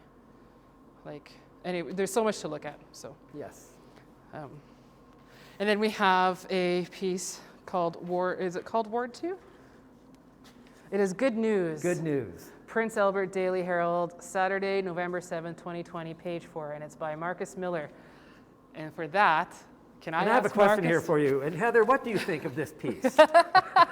Okay, so I think with something like this that the title also helps it, because I like to hear that it's called Good News, and then I can tell where it's located from. But I'm also like, okay, so how it's didacted. So it looks like it's obviously like we're taking away script, or we're taking away writing. And it's masterfully done. It looks like it was done by a machine. I'm not sure how you do that. So nice and clean. I cut them out by hand. So I is it just try to tape? be careful about it. It's Oh, masking tape. Okay. Wow. Yeah. And so then my question is that when you start reading it, you're trying to figure out, well, what was removed and why was it removed, right? So the biggest issue facing Ward 2, building good police relationships with the community meetings, getting nonprofit organizations involved, didaction. We need to seek out funding from provincial and federal governments in order to receive the pressures I have heard from people. Emptiness, my top priority. So like why, like what's being removed and why? The meta title for this work, and I'm doing it on an ongoing basis. And this is, of course, totally unfair because I'm the one artist here. I know, I'm sorry. So I feel but you know, if it was a normal year, I would have asked lots of people questions. Yeah, right. But anyway, the meta title is just Good News. That's for the whole project. Yeah. And that sort of tips you off to the decisions that I'm trying to make here. Right, so are you removing... Everything that feels bad, it gets redacted. Right. Everything that's good and okay is fine, I'll leave it. So this year, you must be cutting a lot. There's just steady bad news. No, you know what? Yeah. There's always a management of that with, with newspaper editors, with editors, right? Yeah. And it's surprising going through these papers because this is from November, I think, right? So it's the municipal election. These are the people who are running for office. Right. And as I go through this edition, it's interesting. Some politicians are very negative. Right, so they have so little like this. And I think that's very interesting because when you look at the work for them politically. Right. People actually don't want to hear all that negative stuff. Yeah. Great. And then people who I respect, for example, I started doing this in a paper in Saskatchewan where David Suzuki, for example, has this weekly column. Yeah. I have a lot of respect for David Suzuki. Right. Well, because you get to see him in a different light from but he's doing good things, right? Yeah. But he makes me feel bad. Oh, okay. Because you feel guilty? I mean, the world is going to shit, and it's like, it's a big mess. We're ruining everything, right? Okay. So that makes me feel bad. So I'm operating on a very stupid level. Well, so it's interesting. So then I'm curious, and who won? Like, because I'm not from Prince Albert, so I don't know which councillor won in Ward 2. Do we know? But does it matter? I can't tell you right now. Okay. With these ones. Yeah. Anyways, very interesting though. Yeah. So do you do like a whole paper? Yeah. Oh, so you'll do an entire paper? Yeah, and I thought, well, okay, it's one piece here. I didn't want to be a hog, so I'll just do one page. Oh, okay. Yeah. Fantastic. Interesting. Yeah. Great craftsmanship too. Like, 'cause, I don't know. Well, artists very conceptual. often build up great skill in the weirdest things, right? Yeah. So I've gotten much better at doing this. Yeah, at cutting into. It was much Did you ever messier. start with drawing it? I tried different things, but it was This was the I wanted cleanest. that look. Yeah, of you wanted masking this tape. perfect And I think cleanness, if you do look at this carefully, you can see that it is hand done. It's not done on a computer. Yeah. And Yeah. And but that's kind of nice, though, that there still is a bit of the hand involved. So. Or would you like to eliminate the hand altogether? No, not at all. That was important, and I have great respect for craftsmanship. Yeah, because it has to be done, like, it can't be done by a machine because it has to be read by the human to decide what it is. So it still has to be done by the hand. Yeah. So, yeah. So where are we? Is this the last one? I think this might be the last one. I think we're at the end now. I believe we are. Quickly looking around to make sure we haven't missed anybody. I think we got it I think we got it. Well, I would give you a high five. Well done. This was great. Yeah. Thank you for the experience. So, I really appreciate coming down, and I'm very honored to, be involved in, curating the 45th. 45th edition of the Festival. Yeah. Mr. Fest. And your first time doing it. My first one. Yeah. My first So one. this is great. So it's a delightful show, again, on until March 27th. Yeah. We're going to open the doors to the public at 1 o'clock. Right. And so we are open. Yeah. And I hope everybody gets a chance to come down. Heather, you've done like a fantastic job. Oh, thank you. And I've just, you know, when I first got on here, I was wondering, you know, because it's the 45th edition, so so many people have been in your shoes before you. 45. And oh my Or gosh, 44. what an incredible job to do. Yeah. It is. It really is. It's, but it is incredibly rewarding. It's like daunting at first, but it's a really rewarding challenge, and especially like that last couple hours when it starts flowing and coming together, you know? Right. Like I was really intimidated at the beginning. Yeah, when you just had all the stuff in here and it's sort of undifferentiated. Exactly. For you, right? It's everywhere, and you're trying to figure out like what can go with what, and and you really want to give all the artists and all the pieces as much justice as you can, and as much space and viewing abilities. So, but I could feel your generosity that way from the start, and that was really important to you. Yeah, thank you. I did. I really, because I mean, we've all had our work exhibited, right? So, like coming from an artist's perspective, I guess, is I wanted to like make sure that everybody leaves satisfied and that that it was a worthwhile experience, because this is such an opportunity for artists. I just want to like congratulate the Mann Art Gallery for continuing this, because an opportunity to have a curator from outside of your region come in and see your work, for your work especially if you were a younger or newer at art, for your work to be viewed by by a curator from outside your region, and then also hung next to other more accomplished artists is such an opportunity. And like I really encourage people to like keep sending their work in. This is such a fantastic exhibition. And I kind of just want to say, like, in terms of it being a COVID year, I will say I find the work, it's quieter this year. Like in the previous, I've seen several other years of this exhibition, and sometimes it's been a lot like more bolder or larger works, but just because it's quiet, I think it's more contemplative. It's not quieter in a negative way. It's just a little bit more contemplative. It's a little bit more insular. It's something to, it's a contemplative space. I really recommend. I mean, galleries are the best place to go during a pandemic. No kidding, right? Like, I mean, we're already naturally distanced. We're from naturally each other. distanced. It's beautiful escapism. Yeah. Like you get to travel to so many different people's minds and worlds in one room. So, so fantastic. I'd shake your hand, and I'd thank you again for asking me. So vice versa, Heather. Benning, thank you so much. Good to spend time with you, Marcus. Okay. So, Thank you, everybody. Thank you.